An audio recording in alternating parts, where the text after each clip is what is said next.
వాళ్ళు దేవుని వాక్యాన్ని నేర్పి కూటమి అయిపోయేసరికి మళ్ళీ మీ పిల్లలు మీకు అప్పగిస్తారు. భద్రత ఉంటుంది, దేవుని వాక్యం నేర్చుకుంటారు. కొంచెం ఖర్చు కూడా తప్పుతూ ఉంటుంది, ఖర్చు తప్పిద్ది. వాడిని పక్కన కూర్చోబెట్టుకున్నావంటే నీ మైండ్లు తింటాడు, నిన్ను వాక్యం వినేయడు, నిన్ను జడగొడతాడు. వాడు తడవకోసారి బయటికి పోయి వస్తుంటాడు. నీ పర్సు ఖాళీ, నీ మైండ్ కూడా ఖాళీ. అందుకే ఈ ఏర్పాటు. పిల్లల్ని దయచేసి పక్కన సండే స్కూల్ జరుగుతుంది, చిన్నపిల్లల ప్రార్థన, అక్కడికి పంపించండి. మళ్ళీ చెప్తున్నా, మీ ఇష్టం. బాలుడు నడవవలసిన త్రోవను వానికి నేర్పుము, పెద్దవాడైనప్పుడు వాడు దాని నుండి తొలగిపోడు. చిన్నపిల్లలకి ఇప్పటి నుంచే దేవుని భక్తి, ఆత్మీయత ఆ పునాది పడాలి. దయచేసి పిల్లలకి అలాంటి అలవాటు కలిగించండి. Thank you.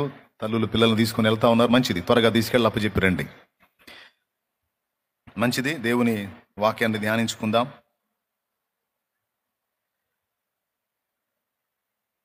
బైబిల్ గ్రంథంలో నుండి ప్రసంగి గ్రంథము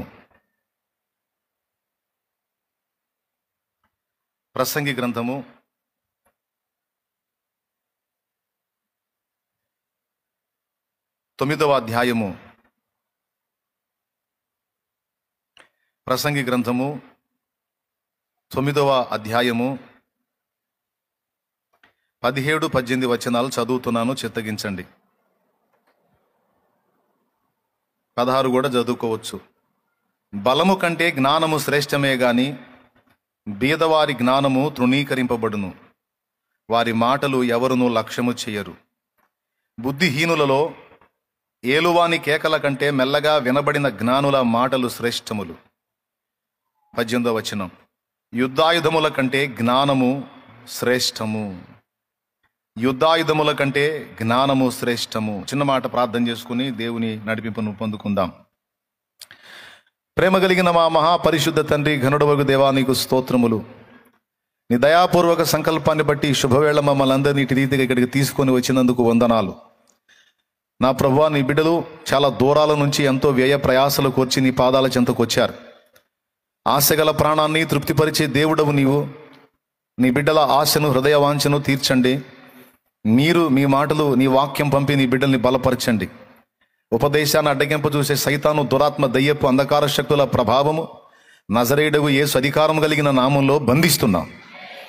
పూర్తిగా మీరే అధ్యక్ష స్థానమందుండి మాతో మాట్లాడండి. నీ దాసుడు బలహీనుడు, అల్పజ్ఞుడు. ప్రభు, నీ రక్తముతో కడిగి శుద్ధి చేసి నీ రెక్కచోట నీ దాసుని మరుగు చేసి నీవే నీ బిడ్డలందరినీ దర్శించమని, క్లైమేట్ మొత్తం ఇక్కడున్న వాతావరణం అంతా నీ వశంలో తీసుకోమని, ఇక్కడున్న బిడ్డలు, లైవ్ ద్వారా వింటున్న బిడ్డలకు మంచి ఆరోగ్యం ఇవ్వు, మనశ్శాంతినివ్వు, ప్రశాంతంగా నీ మాటలు వినడానికి కావలసినటువంటి ఏకాగ్రతనివ్వు.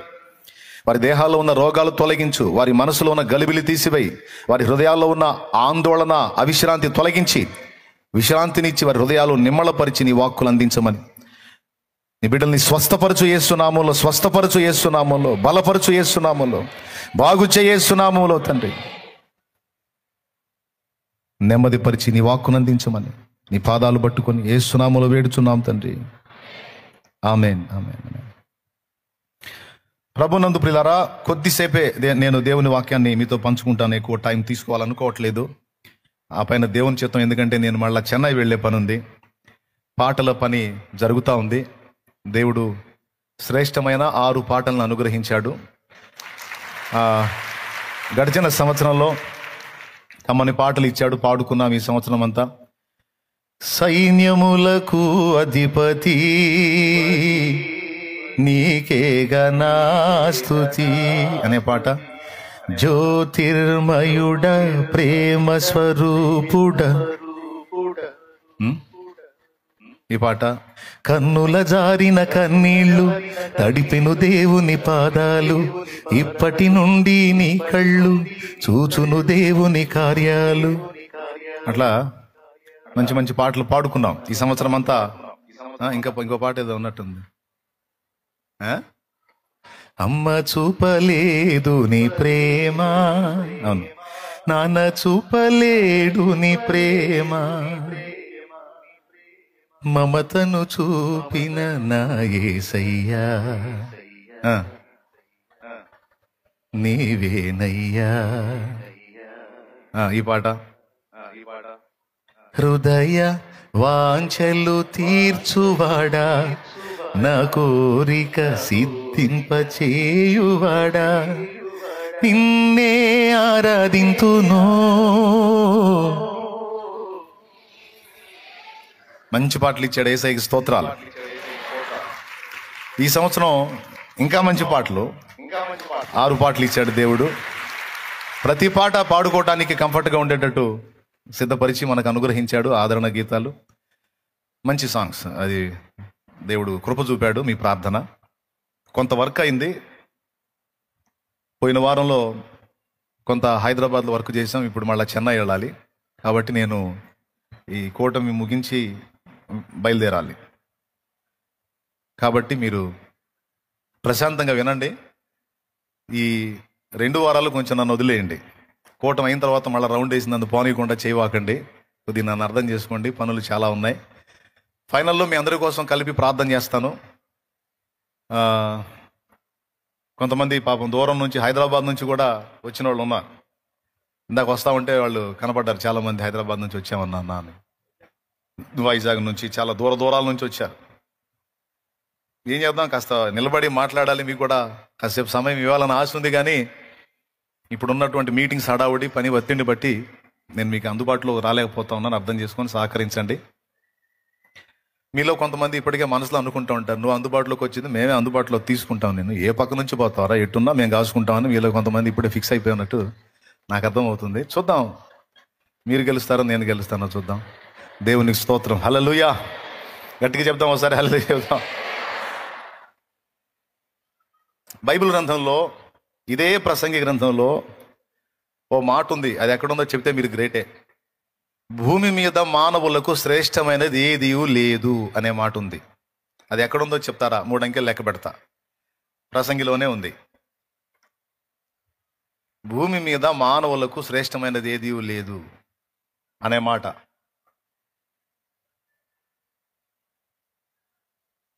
ఆ? 3:12 అవునా? చదువు ఏముంది 3:12? కావున సంతోషముగా నుండుట కంటెను, తమ బ్రతుకును సుఖముగా వెళ్ళబుచ్చుట కంటెను శ్రేష్టమైనది ఏదియు నరులకు లేదని నేను తెలుసుకుంటేను. దేవునికి స్తోత్రం కలుగును గాక. సంతోషముగా నుండుట కంటెను, తమ బ్రతుకును సుఖముగా వెళ్ళబుచ్చుట కంటెను శ్రేష్టమైనది ఏదియు నరులకు లేదని నేను తెలుసుకుంటుని.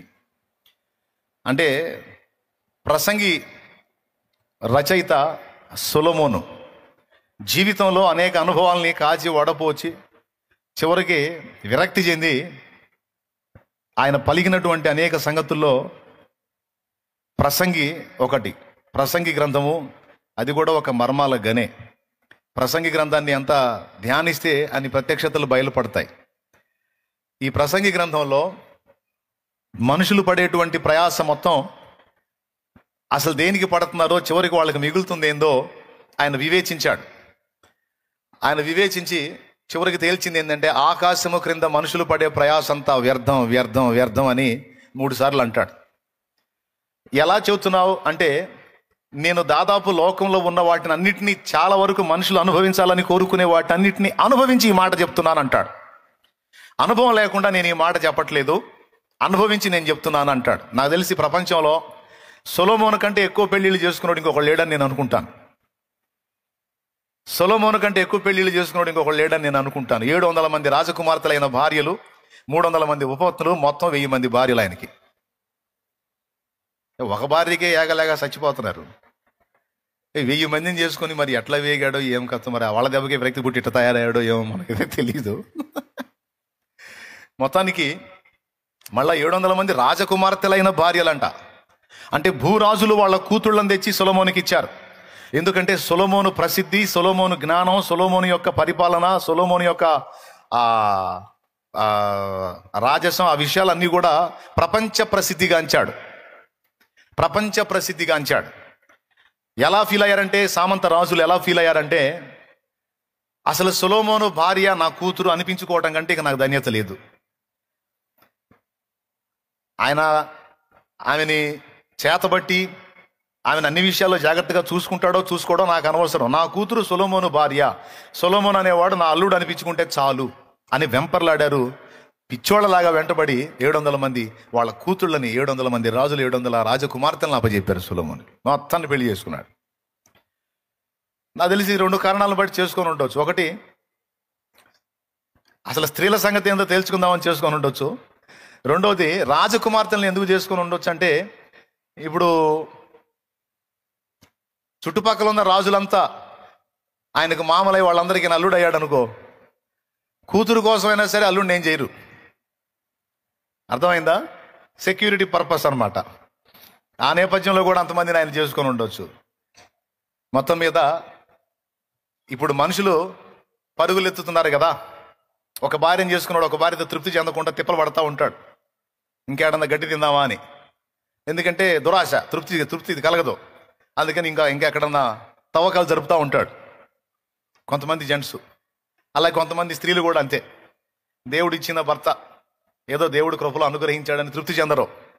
ఈ సైతాన్లు ఉంటారు, పక్కన చేరే సైతాన్లు. నువ్వెక్కడ, మీ ఆయన ఎక్కడ, అసలు అంత నల్లగా ఉన్నాడు, ఆయన ఎట్ట చేసుకున్నావు, అబ్బే ఏమన్నా ఉందా అనగానే దీని మైండ్ పాడైపోయింది. పనికి మళ్ళీ దాని మైండ్ పాడైపోయి వెంటనే దురాలోచనలోకి వెళ్ళిపోయి, ఆహా నా అందానికి తగ్గవాడు ఎవడని వెతుకుతూ ఉంటుంది. అది భర్తను కలిగి ఉండి కూడా. దురాశ. నల్లవాడైతేనే తెల్లవాడైతేనే ప్రేమగా చూసుకునే భర్తను దొరికించినందుకు దేవునికి స్తోత్రం అని చెప్పని అలాగే బ్రతికితే బాగుండు, కానీ అంతటితో తృప్తి చెందరు. దురాశ కొద్దీ ఈరోజు సమాజంలో చూడండి, ఎన్ని కేసులో, ఎన్ని గొడవలో, ఎన్ని తలకాయ నొప్పులో, ఎన్ని హత్యలో, ఎన్ని దారుణాలో. ఇవన్నీ ఎందుకురా అంటే దురాశ, దురాశ, దురాశ. ఆడోళ్ళ దురాశ, మగోళ్ళ దురాశ, మగోళ్ళ దురాశ, ఆడోళ్ళ దురాశ. ఉన్నవాటితో తృప్తి చెందకుండా ఇంకా అనేకమైన వాటిని పొందాలి, అనుభవించాలనే తపనతో పరిగెత్తి బ్రతుకుని భ్రష్టు పట్టించుకుంటున్నారు. ఒక భార్యను కలిగి ఉన్నాడు, ఇంకొక ఆమెనన్నా కలిగి ఉండాలన్న ఆరాటంతో పరిగెత్తున్నాడు. ఇక్కడ 1000 మందిని కలిగి ఉన్నాడు మాట్లాడుతున్నాడు. దేవునికి స్తోత్రం.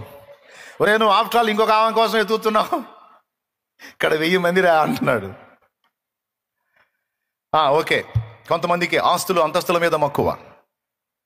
తోటలు చేయాలి, తోటలు సంపాదించాలి, బిల్డింగులు కట్టాలి, భవంతులు కట్టాలి, విచిత్రమైన పనులు కలిగినటువంటి అంతస్తుల్లో ఉండాలని ఆరాటం కొంతమందికి. అవన్నీ సొలొమోను కలిగి ఉన్నాడు. నా కొరకు నేను తోటలు నాటించుకున్నాను, చెరువులు త్రవ్వించుకున్నాను, భవంతులు కట్టించుకున్నాను, వేలాడే తోటలు కూడా నేను నాటించాను. కొంతమందికి ఉన్న ఆశ అది కూడా ఆయన అనుభవించాడు. పేరు ప్రఖ్యాతుల కోసం కొంతమందికి తపన, అవి కూడా నేను పొందాను. మనుషుడా, నువ్వు ఏది వెతుకుతున్నావో, వెండి బంగారాలా, అయ్యి నేను పొందాను. పేరు ప్రఖ్యాతుల నేను పొందాను, ప్రజల్లో గుర్తింప నేను పొందాను. నువ్వు దేనికోసం తప్పిస్తున్నావో, దేనికోసం వెంపర్లాడుతున్నావో అన్నీ నేను పొందా. ఇక నేను నా హృదయము కోరినది ఏది కూడా కాదనలా, నా కళ్ళు చూసింది ఏది కూడా నేను కాదనలా, అన్నిటిని నెరవేర్చాను. అన్నిటిని నెరవేర్చిన తర్వాత నాకు అర్థమైంది ఏంటంటే, మనుషులు తపన పడుతున్నవన్నీ కూడా ఒకడు గాలికై ప్రయాసపడ్డట్టుగా ఉందే తప్ప ఇంకా ఏమీ అనిపించలేదు నాకు అని అనుభవజ్ఞుడైన సొలొమోను తేల్చేశాడు ప్రసంగి గ్రంథంలో. ఆయన అంటే అనుభవించి వదిలేశాడు. సార్, మనకు అనుభవాలు కాలేదు కదా, కొంచెం మనం కూడా ట్రై చేద్దాం అని మనుషులు అనుకోవచ్చు, ప్రయత్నించవచ్చు, పరుగులు ఎత్తవచ్చు. కానీ ఇన్నిటినీ ఫిల్టర్ చేసి, ఇన్నిటినీ అనుభవించి, అన్నిటినీ ఇది శ్రేష్టమైంది అని పరిగణించి, అన్నిటినీ సొంతం చేసుకుని, అన్నిటిని అనుభవించి, మొత్తం ఫిల్టర్ చేసి ఫైనల్ తేల్చింది ఏంటంటే, ఆయన తమ బ్రతుకు కాలంలో సంతోషంగా ఉండడం, ఏది ఉన్నంతలో రోజుల్ని సుఖంగా వెళ్ళబుచ్చడం తప్ప మానవుడికి శ్రేష్టమైంది ఇంకా ఏది లేదురా ఈ భూమి మీద అని తేల్చిపడేశాడు. దేవునికి స్తోత్రం కలుగును గాక. హల్లెలూయా. ఎందుకంటే ఏది ఉండదు, ఏది పొందినా తృప్తి కలగదు అనే ఆయన గోల.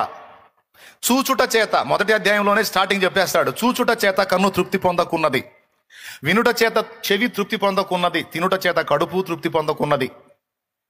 ఎన్ని చూసినా సరే ఇంకా కొత్తవి చూడాలన్న ఆశ ఈ కళ్ళకి జావదు. ఎన్ని విన్నా ఇంకా క్రొత్తవి వినాలన్న ఆశ ఈ చెవులకు జావదు. ఎన్ని తిన్నా ఇంకా కొత్త రుచులు తినాలన్న ఆశ ఈ నాలుకకు చావదు, ఈ పొట్టకి చావదు. ఈ శరీరంతో ఎన్ని అనుభవించే కొద్దీ ఇంకా ఆశలు పెరుగుతాయే తప్ప ఆశలకు ముగింపు అనేది లేదు అనేది సొలొమోనే చెప్పాల్సిన అవసరం. మనకు కూడా తెలుసు ఆ సంగతి. ఎంతమంది ఒప్పుకుంటారు? మనకు కూడా తెలుసు ఆ సంగతి. తృప్తి కలిగిందా? ఇప్పుడు లేడీస్నే తీసుకుందాం. ఎన్ని రకాల శారీస్ అండి, చిన్నప్పటి నుంచి ఇప్పటిదాకా ఎన్ని రకాల బట్టలు కట్టుంటారు. మళ్ళా ఇప్పుడు కొత్త టైపు శారీస్ వచ్చినాయి అంటే పోయి ఎగబడతారు. పురుషులైనా అంతే, ఫ్యాషన్ అంటే చాలు పోయి ఎగబడతా ఉంటారు. తృప్తి లేదు. కట్టి రకరకాలు కట్టి చివరికి చావు దగ్గరికి వచ్చి కూడా ఇంకా దేవులాడుతూనే ఉంటారు. చావుకు సిద్ధమై ఇంకా దగ్గరకు వచ్చి ఆయుష్కాలం 3 సమయంలో కూడా ఇంకా దేవులాడుతూనే ఉంటారు.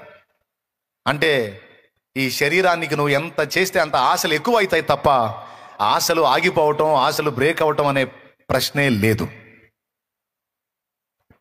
అట్లా ఏం కాదు, కొంచెం అనుభవించి తృప్తి చెందవచ్చు అని చెప్పగలవా? ఎన్ని రకాలు చూసావు? కళ్ళు తృప్తి పొందినాయా? ఇంకా కొత్త కొత్తవి చూడాలన్న ఆశ. శారీరక వాంఛలు ఎన్నిసార్లు తీర్చుకున్నావు, ఎన్ని రకాలుగా తీర్చుకున్నావు, అయినా తృప్తి కలిగిందా? శాశ్వతమా ఈ దేహం త్వరపడకే ఓ మనసా అనే పాటలు మొన్న శుక్రవారం పాడినట్టున్నాను. ఈ లోకములో భోగములెన్నో అనుభవించిన తనివి తీరెనా,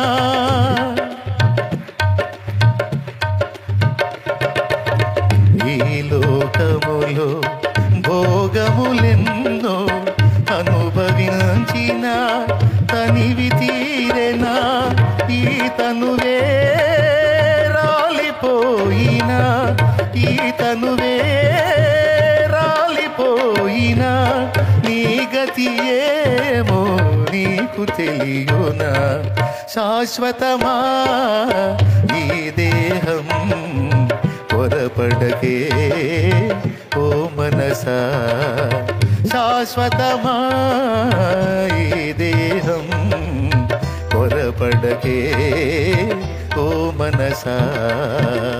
దేవునికి మహిమ. పెద్దగా చెప్పండి అందరూ కలిసి. అంటే ఈ లోకములో భోగములెన్నో అనుభవించిన తనివి తీరేనా? క్వశ్చన్. నీ తపన ఆగిందా? పిల్లలు పెద్ద కావాలి, పిల్లలకు చదువులు పూర్తి కావాలి, పిల్లలకు పెళ్ళిళ్ళు కావాలి, పెళ్ళిళ్ళు కావాలి, పెళ్ళిళ్ళు కావాలి, తపన. పెద్ద అయ్యారు, చదువులు అయిపోయినాయి, పెళ్ళిళ్ళు అయిపోయినాయి, వాళ్ళకి పిల్లలు అయ్యారు. ఇప్పుడు తపన నంబర్ 2 స్టార్ట్ అయింది మళ్ళీ. మనవాడు పెళ్ళిళ్ళు, మనవాళ్ళు చదువులు పూర్తి కావాలి, మనవాళ్ళు పెద్ద కావాలి, చదువులు పూర్తి, మనవాళ్ళు పెళ్ళిళ్ళు కావాలి. అయినా బతికే ఉన్నావు ఇంకా పోకుండా. ముని మనవాళ్ళ గురించి కూడా ఆలోచన. ఈ జీవితం ఇంతటితో ఇక చాలు రా బాబు అని తృప్తి చెందే ప్రశ్నే లేదు. ఈ తపనకు అంతం లేదు. నీకు ఈజీగా అర్థమైద్దని చెబుతున్నా. ఈ తపనకే, ఈ ఆరాటానికి, ఈ పోరాటానికి అంతం లేదు. వస్తానే ఉంటాయి ఆశలు, ఆలోచనలు, కోరికలు, వాంఛలు పుడతానే ఉంటాయి. ఆయన తేల్చింది ఏంటంటే అబ్బాయి, అన్నీ ఉన్నంత వరకు ఉన్నంతలో సంతోషంగా బతకటం ఏంది, దురాశలకు పోకుండా రోజుల్ని సుఖంగా వెళ్ళబుచ్చడం కంటే శ్రేష్టమైనది ఏం లేదురా. నాకు అర్థమైంది అది. అన్ని కుప్పేసుకున్నాను, ఇందులో ఏముందో, ఇందులో ఏముందని, ఇందులో ఏం లేదురా అబ్బాయి అని విరక్తి చెంది మాట్లాడాడు అనమాట. సరే, ఇప్పుడు ఇంతకు నువ్వు ఏం చెప్పదలుచుకున్నావు? ఆయన విరక్తితో మనకెందుకు? ఇప్పుడు ఈ వారం మాకేం చెబుతున్నావు అనేది మీ ప్రశ్న. నా సమాధానం వినండి. శ్రేష్టమైనవి భూమి మీద మనిషికి ఏవీ లేవు అని తేల్చిన సొలొమోను నిజంగా ఏమీ లేవా? ఉంటే అవి ఏంటి, అవి దేనికి సంబంధించినవి అనే ఒక ప్రశ్న. నిజమే, ఆయన చెప్పింది. ఏవి శ్రేష్టమైనవి కాదు, ఏవి స్థిరమైనవి కావు, ఏవి శ్రేష్టమైన ఫలాన్ని ఇచ్చేవి కావు అనేది నగ్న సత్యమే, వాస్తవమేది. నువ్వు ఏది శ్రేష్టం అనుకున్నా అదంతా కూడా మంటి నుండి వచ్చింది, చివరికి మంటిలో మంటిగా కలిసిపోతుంది. చివరికి నీకు శేషం ఏది మిగలదు. ఇది జగమెరిగిన సత్యం, మనమెరిగిన సత్యం కూడా. Praise the Lord. చాలా మంది రాజులు, రంగప్పలు కలలుగన్నారు, ఏవో ఏలేరు. ఈరోజు వాళ్ళు కట్టించిన కోటలు అట్లే ఉన్నాయి, వాళ్ళు పోయారు ఆ మట్టిలో మట్టిగా కలిసి. ఏది శ్రేష్టం? ఏమీ లేదు. సరే, మరి ఇక ఆకాశం క్రింద నరులకు ఇక ఏది శ్రేష్టమైంది లేదా? ఉంటే అది ఏంటి అంటే వరుసగా కొన్ని చెప్తా. ఆ శ్రేష్టమైనవేవో అవి మీకు ఇంట్రెస్ట్ ఉంటే రాసుకోండి. మీరు మేధావులు అయితే చెవులో హృదయంలో వేసుకోండి, ఇక మీ ఇష్టం. మొట్టమొదటిది శ్రేష్టమైనది ఏమిటి? ఆకాశము క్రింద భూమి మీద ఉన్న మనుషులకు శ్రేష్టమైనది ఏమిటి అంటే దానిలో మొట్టమొదటి స్థానంలో వచ్చేది దేవుడు. ఒకసారి హెబ్రీ పత్రిక 1వ అధ్యాయం తీసుకోండి. హెబ్రీ పత్రిక 1వ అధ్యాయము 1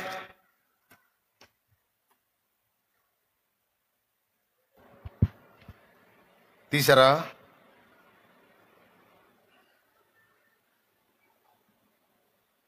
నాలుగో వచనం 3-4 కలిసి ఉంటుంది.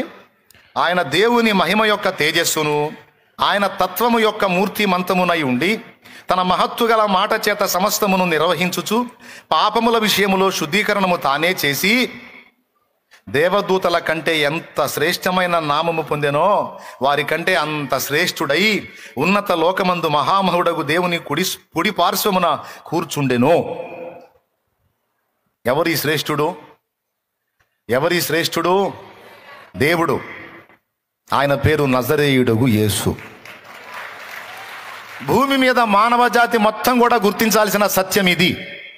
భూమి మీద ఆకాశము క్రింద మనుషులకు శ్రేష్టమైనది ఏమిటంటే అందులో నంబర్ 1లో వచ్చేది దేవుడు. దేవునికి మించిన శ్రేష్టమైనది ఏదీ లేదు. ఎందుకో చెప్తున్నాడు. ఎందుకంటే తన మహత్తు గల మాట చేత సమస్తమును సృష్టించి, అంటే సమస్తమును సృష్టించిన దానిలో మనం కూడా ఉన్నాం. మన సృష్టికర్త తానే, అలాగే మనల్ని ఇంతవరకు నిర్వహించింది కూడా తానే. అంటే సృష్టికర్త తానే, పోషకుడు తానే. మన పాప విమోచన కోసం క్రయధనముగా తన పరిశుద్ధ రక్తాన్ని చిందించి మనకు విమోచన ప్రసాదించిన విమోచకుడు కూడా తానే. మన ఆరంభము తానే, మన గమనము తానే, మన ముగింపు తానే. ఓకే, మనకు ఉనికి ఇచ్చింది ఆయనే. ఈ భూమి మీద మన ఉనికిని రద్దు చేసి రేపు నిత్య స్వాస్థ్యంలో నిత్యంలో మనల్ని ఉంచేది కూడా ఆయనే. యుగ యుగాలు ఉండబోతుంది కూడా ఆయనతోనే. గనుక ఈ జీవితకాలం అంతట్లో గుర్తుపెట్టుకోవాల్సింది అందరికంటే అన్నిటికంటే కూడా మనకు శ్రేష్టం ఎవరు అంటే దేవుడే. మనకు శ్రేష్టమైన వాడు, కోరదగిన వాడు. నీవు నీ జీవితంలో శ్రేష్టమైనవి ఎంపిక చేసుకోవాల్సి వస్తే అందులో నువ్వు దేన్ని ఎంపిక చేసుకుంటావు అని మీరు నన్ను అడిగితే నేను దేవుణ్ణే ఎంపిక చేసుకుంటాను.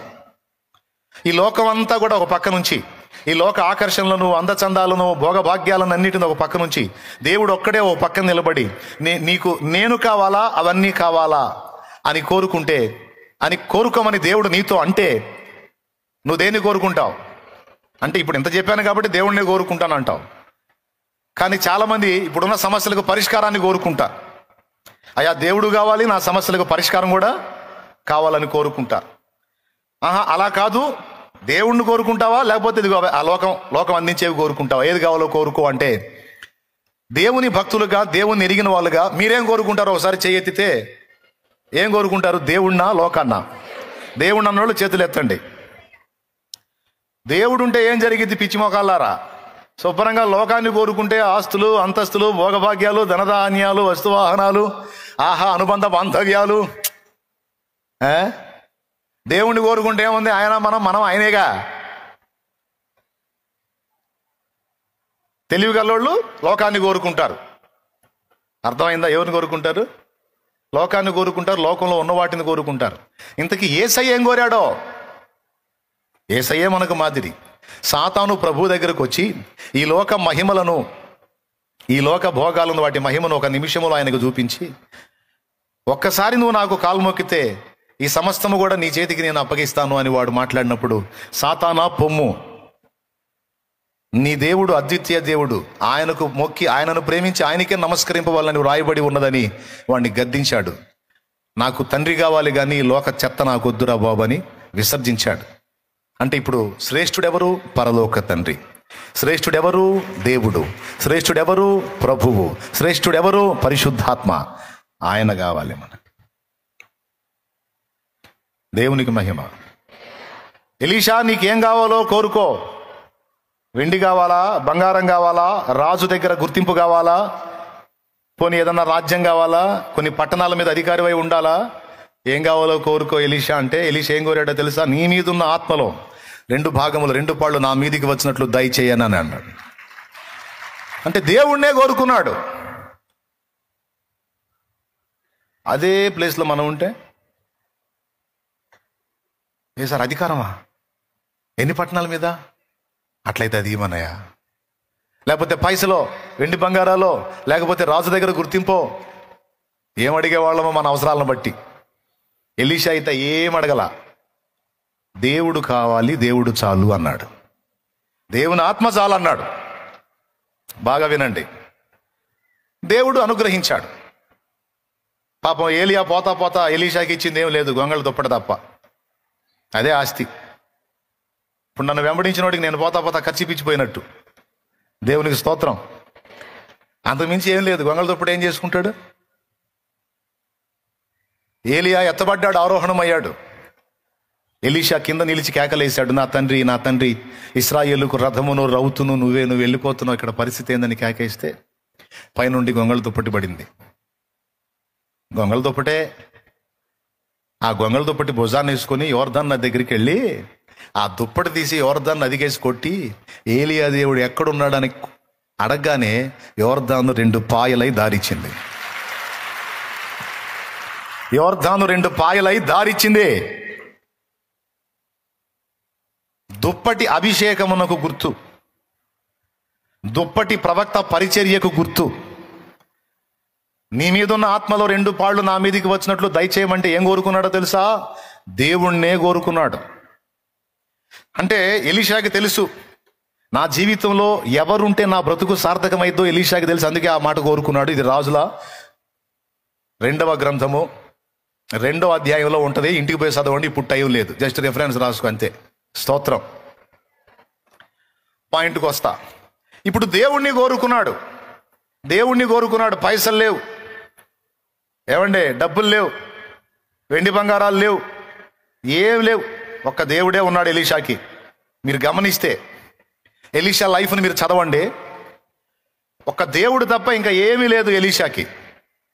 వాస్తవంగా గొప్ప ఆస్తిపరుడు. అది కూడా వదిలేసి వచ్చాడు. 11 అరకల చేత దున్నిస్తూ 12వ అరక తాను దున్నుతూ ఉన్న టైంలో ఏలియా వెళ్ళి ఎలీషా మీద దుప్పటేశాడు. నా తర్వాత ప్రవక్త పరిచర్య చేయాల్సిందిరా అబ్బాయి, నువ్వు దా అని పిలిస్తే అక్కడదక్కడే వదిలేసి మొత్తం వైనం చేసి తల్లిదండ్రులను ముద్దాడి వీడ్కోలు చెప్పి మొత్తాన్ని వదిలిపెట్టి వెళ్ళిపోయాడు. సేవకే. బాయ్ ఎక్కడికి వెళ్ళాడు? బొవ్వకు కాదు, సేవకి వెళ్ళాడు. ఎక్కడికి వెళ్ళాడు అబ్బాయి? సేవకే. దేవుని పరిచర్య చేయడానికి, దేవుని చిత్తం నెరవేర్చడానికి, దేవుని రాజ్య విస్తరణ కొరకు వాడబట్టానికి ఈనాడు కొంతమంది సమర్పించుకున్నాడు. ఆనాడు ఎలీషా తన్ను తాను అప్పగించుకున్నాడు దేవునికి. దేవుడే నాకు ప్రధానం, దేవుడే నాకు చాలు అనుకున్నాడు. దేవుడిని కోరుకున్నాడు, వెళ్ళిపోయాడు. కొన్ని సంవత్సరాలు ఏమీ లేదు, కొన్ని సంవత్సరాలు ఏమీ లేదండి. అసలు ఎందుకు తిరుగుతున్నాడో ఏలియా వెంట, ఏం ఒరిగిద్దో ఏమీ లేదు. ఆయన ఒక పిచ్చోడు, ఆయన పెద్ద పిచ్చోడు, ఆయన చిన్న పిచ్చోళ్ళ తిరుగుతున్నారు ఇద్దరు. ఎప్పుడో తింటాడు, ఆ చేయి గడిగేటప్పుడు ఆ చేయి జాపుతాడు. ఎలీషా వచ్చి నీళ్లు పోయాలి. ఎక్కడన్నా పండుకోవడానికి సిద్ధపడ్డప్పుడు బస ఏర్పాటు చేయాలి. ఏలియా చేతుల మీద నీళ్లు పోయొచ్చు వచ్చిన ఎలీషా. కొంతమంది తెలివి తక్కువ వాళ్ళని చూస్తూ ఉంటాను నేను. ఎంత తెలివి తక్కువ వాళ్ళు అంటే, కాచుకున్నంతసేపు కాచుకొని తీరా దేవుడు దీవించబోయేటప్పుడు తొలగిపోయే వాళ్ళని కొంతమందిని చూశాను నేను. కాచుకున్నంతకాలం కాచుకొని చివరికి దేవుడు వచ్చి దర్శించబోయేటప్పుడు, దీవించబోయేటప్పుడు, కృపనిపోయేటప్పుడు తొలగిపోయే వాళ్ళని కొంతమందిని చూసి నవ్వుకున్నాను నేను. కొంతమందికి అర్థం అవ్వాలని చెప్తున్నాను ఈరోజు, గుర్తుపెట్టుకోండి. యెహోవా సన్నిధిని నిలుచుటయు, దుఃఖాక్రాంతులమై నిలిచుండుటయు, ఏదో దేవుని పనిని చేసుకుంటా పోతున్నాం చప్పగా, సహిసారం లేకుండా అట్లాగే వెళ్ళిపోతా ఉంది జీవితం, ఇలా ఎంతవరకు అని వేరే ఆలోచనలు చేసే వెర్రివారలారా, దేవుడు నిన్ను దర్శించే కాలము సమీపమైంది. దేవుడు నిన్ను దర్శించినంత వరకు నిన్ను ఎక్కడ ఉంచాడో అక్కడ ఉండటమే ఉత్తమం. నీకు ఏ పని అప్పచెప్పాడో ఆ పనిలో నువ్వు నమ్మకంగా ఉండటం ఉత్తమం. ఇప్పుడు ఒక అబ్బాయి ఉన్నాడు, ఈ అబ్బాయి ఉన్నాడు, ఉదాహరణకు చెప్తున్నాను నేను. అందరూ ఒకసారి స్తోత్రం చెప్పండి.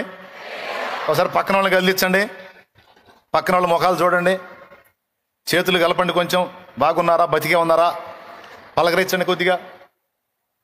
ఈ అబ్బాయి ఉన్నాడు, ఈయనకి సేవ చేయాలని ఆశ ఉంటుంది, ఆయన వెళ్ళి సంఘాలు కట్టాలని ఆయనకి ఆశ ఉంటుంది. కానీ దేవుడు ఒక బాధ్యత అప్పచెప్పాడు. అబ్బాయి నువ్వు అక్కడ టేబుల్ దగ్గర ఉండు, ఈ చర్చిలో ఉన్న వ్యవహారాలన్నింటినీ చక్కదిద్దే బాధ్యత నీకు అప్పచెప్తున్నాను, నువ్వు ఆ పనిలో ఉండు నాయనా అని నేను ఒక పని అప్పచెప్పా. వాస్తవంగా అది నేను కాదు, ఆ స్థానానికి తగిన వాడని దేవుడు అతన్ని ఎంపిక చేసి నన్ను అడ్డం పెట్టుకొని నా ద్వారా ఆ పనిని అప్పచెప్పింది దేవుడు. ఇప్పుడు నేనేం చేయాలి? నన్నేందో ఎప్పుడు ఆ టేబుల్ దగ్గరే కూర్చోబెడుతున్నాడు, నన్నేందో అన్ని ఈ పనుల్లోనే తిప్పుతా ఉన్నాడు. నేనెప్పుడు పాస్టర్ని అయ్యేది, నేనెప్పుడు ప్రసంగాలు దంచేది, నేనెప్పుడు సంఘాలు కట్టేది, అసలు నేనెప్పుడు పోటు పొడిసేది ఆయన అనుకుంటే ఆడ కూర్చోలేడు. ఇక్కడ దేవుడు చెప్పేది ఏంటంటే, నువ్వు ఉంచిన దగ్గర నువ్వు ఉండు, తగిన కాలం ముందు నేనే పిలుస్తా. ఇక్కడ మొదట ఆయన ఒక దగ్గర మనల్ని ఉంచినప్పుడు పరీక్షిస్తున్నాడని గుర్తించాలి. ఏం చేస్తున్నాడని. ఇప్పుడు ఇక ఏమి ఎదురు చెప్పకుండా అలాగ ఉండిపోయాడు. ఈయనకు ముందు విజయ్ ఉన్నాడు, శ్యామ్కి ముందు విజయ్ ఉన్నాడు. పాపం విజయ్ కూడా అనిపించి ఉండొచ్చు, ఈ ఫోన్ ఒకటి తగిలిచ్చి అన్న నాకు. పాపం విజయ్ అయితే మరీ దారుణం. అప్పుడు ఆడపిల్లలు లేరు ఫోన్ దగ్గర, పాపం విజయే పొద్దుగోకులు ఫోను. చివరికి ఎలా అయింది విజయ్ పరిస్థితి అంటే, నిద్రలో కూడా ఫోన్ మాట్లాడుతూనే ఉన్నాడు ఆయన. ఎవరు ఫోన్ చేయకపోయినా రింగ్ అయినట్టు, చెప్పమ్మా, అమ్మా వందనాలమ్మ, చెప్పమ్మా, ప్రార్థన చేస్తానమ్మా. ఎవరు ఫోన్ చేయలా, ఫోన్ రింగ్ అవ్వలా. కలవరింతలు కూడా అయ్యే వచ్చినాయి ఆయనకి. పాపం భార్య చూసి జాలి పడింది. పాపం పగలంతా ఫోన్ వాడి జనాలకు ప్రార్థన చేసి మాట్లాడి చివరికి నైట్ కూడా అదే కలవరింతలో ఉన్నాడండి. నిజం. పాపం వాళ్ళకి ఎంత ఇబ్బంది కలిగి ఉంటుందో, ఎంత విసుగు చెంది ఉంటారు. కానీ కొన్ని సంవత్సరాలు అలాగే ఉంచాడు ఈ విజయ్ని. తర్వాత సడన్గా మాట్లాడాడు, నేను విజయ్ కొరకు సిద్ధపరిచిన ప్రదేశానికి విజయ్ని పంపు, అక్కడ నేను వాడుకుంటాను అని. నేను అప్పగించిన పనిలో విజయ్ నమ్మకంగా ఉన్నాడు కనుక తప్పకుండా అతన్ని నేను వాడుకుంటానంటే, ఆయన ఇప్పుడు మొత్తం 4 ప్రాంతాల్లో సేవ చేస్తున్నాడు. ఇప్పుడు 4 సంఘాలు కట్టాడు. సత్తెనపల్లి, రాజమండ్రి, ఎంఎస్ పాలెం, అలాగే మొన్న లేటెస్ట్గా పెద్ద కూరపాడు. 4 ప్రాంతాల్లో ఆయన పరిచర్య చేస్తూ ఉన్నాడు. మెయిన్ బ్రాంచ్లో కూడా వచ్చి వాడబడతా ఉన్నాడు. దేవుని సమయం కొరకు మనం వేచి ఉంటే దేవుడు సిద్ధపరిచి ఒక్కసారే శ్రేష్టమైనవి ఇస్తాడు. కానీ దేవుడు ఉంచిన పనిలో, దేవుడు ఉంచిన స్థానంలో, దేవుడు అప్పగించిన బాధ్యతలో స్థిరంగా నమ్మకంగా ఉండాలి. అది నీకు నిస్తేజంగా అనిపించినా, నిరామయంగా అనిపించినా, దానికి సంబంధించి దేవుని యొద్ద నుండి ఎలాంటి రిజల్ట్ జవాబు లేకపోయినా, అలా ఉంచిన ప్రదేశంలో ఉంచబడితే ఆ సమయం ఆసనమైనప్పుడు నడు అంటాడు. మోషేలాగైతే మనమే ఉంటాం. మిద్యాన్లో 40 ఏళ్ళు ఉంచాడు అసలు పట్టించుకోకుండా. అయినా సరే అసలు నిజంగా మోషే గారికి మనం దండయొచ్చు, గజమాల వేయొచ్చు. ఎందుకంటే నిరాశకే నిరాశ పుట్టించాడు ఆయన. దేవునికి స్తోత్రం. నిరాశకే నిరాశ పుట్టించి అనుకున్నది సాధించి గెలిచి నిలబడ్డాడు మోషే. మన కొద్దిగా ఏదన్నా నిస్తేజం అనిపిస్తే వెంటనే నిరాశ వచ్చేసి ఏందోలే, చాలేమన్నా నన్ను ఏదో చేస్తాడు అనుకుంటే ఏదో అయిపోయాను అని కొంతమంది అనుకోవచ్చు. చాలేమన్నా చేసేది కాదు, పిచ్చిమోహమా. ఏసయ్య చేయాలి నిన్ను. ఏసయ్య లైన్లోకి తీసుకొని రావాలి, ఏసయ్య ఎత్తి పట్టాలి, ఏసయ్య వాడుకోవాలి. ఆ సమయం వచ్చేంత వరకు ఆయన బలీయమైన చేతి కింద దీన మనస్సు కలిగి ఉండాలి. ఆయన కూడా టైం ఎందుకు తీసుకుంటాడు తెలుసా మీకు? మనల్ని వాడుకోవడానికి అవతల రంగం సిద్ధం చేసుకుంటాడు. అవతల పరిస్థితులు అనుకూలపరిచి అంతా రెడీ చేసి అప్పుడు నడు అంటాడు. ఆయనేం పిచ్చోడు కాదు, అమాయకుడు కాదు, ఆయన మహామేధావి. ఆయన సమయంలో ఆయన తీసుకుంటాడు. అప్పటిదాకా నీకు అప్పగించిన పని నేను నమ్మకంగా చేస్తూ నీ నుంచిన హద్దులో నువ్వు జాగ్రత్తగా ఉంటూ ఆయన వెంబడించాలి. ఇది ఎలీషా చేశాడు.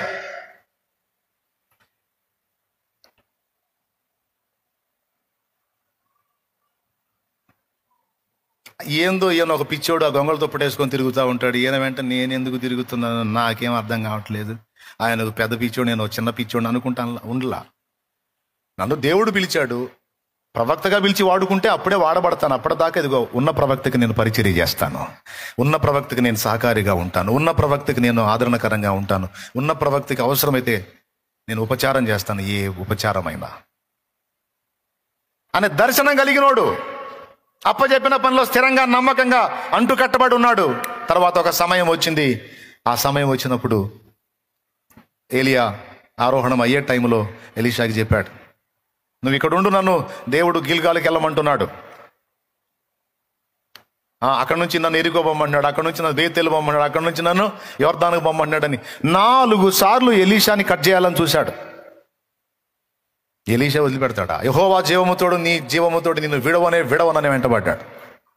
దేవునికి స్తోత్రం కలుగును గాక. పట్టుబడితే ఎట్టబట్టాలో తెలుసా? దైవజనుడిని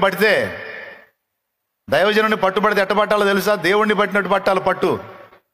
దేవునికి స్తోత్రం. నువ్వు పోరా బాబా అన్న వదిలిపెట్టకూడదు.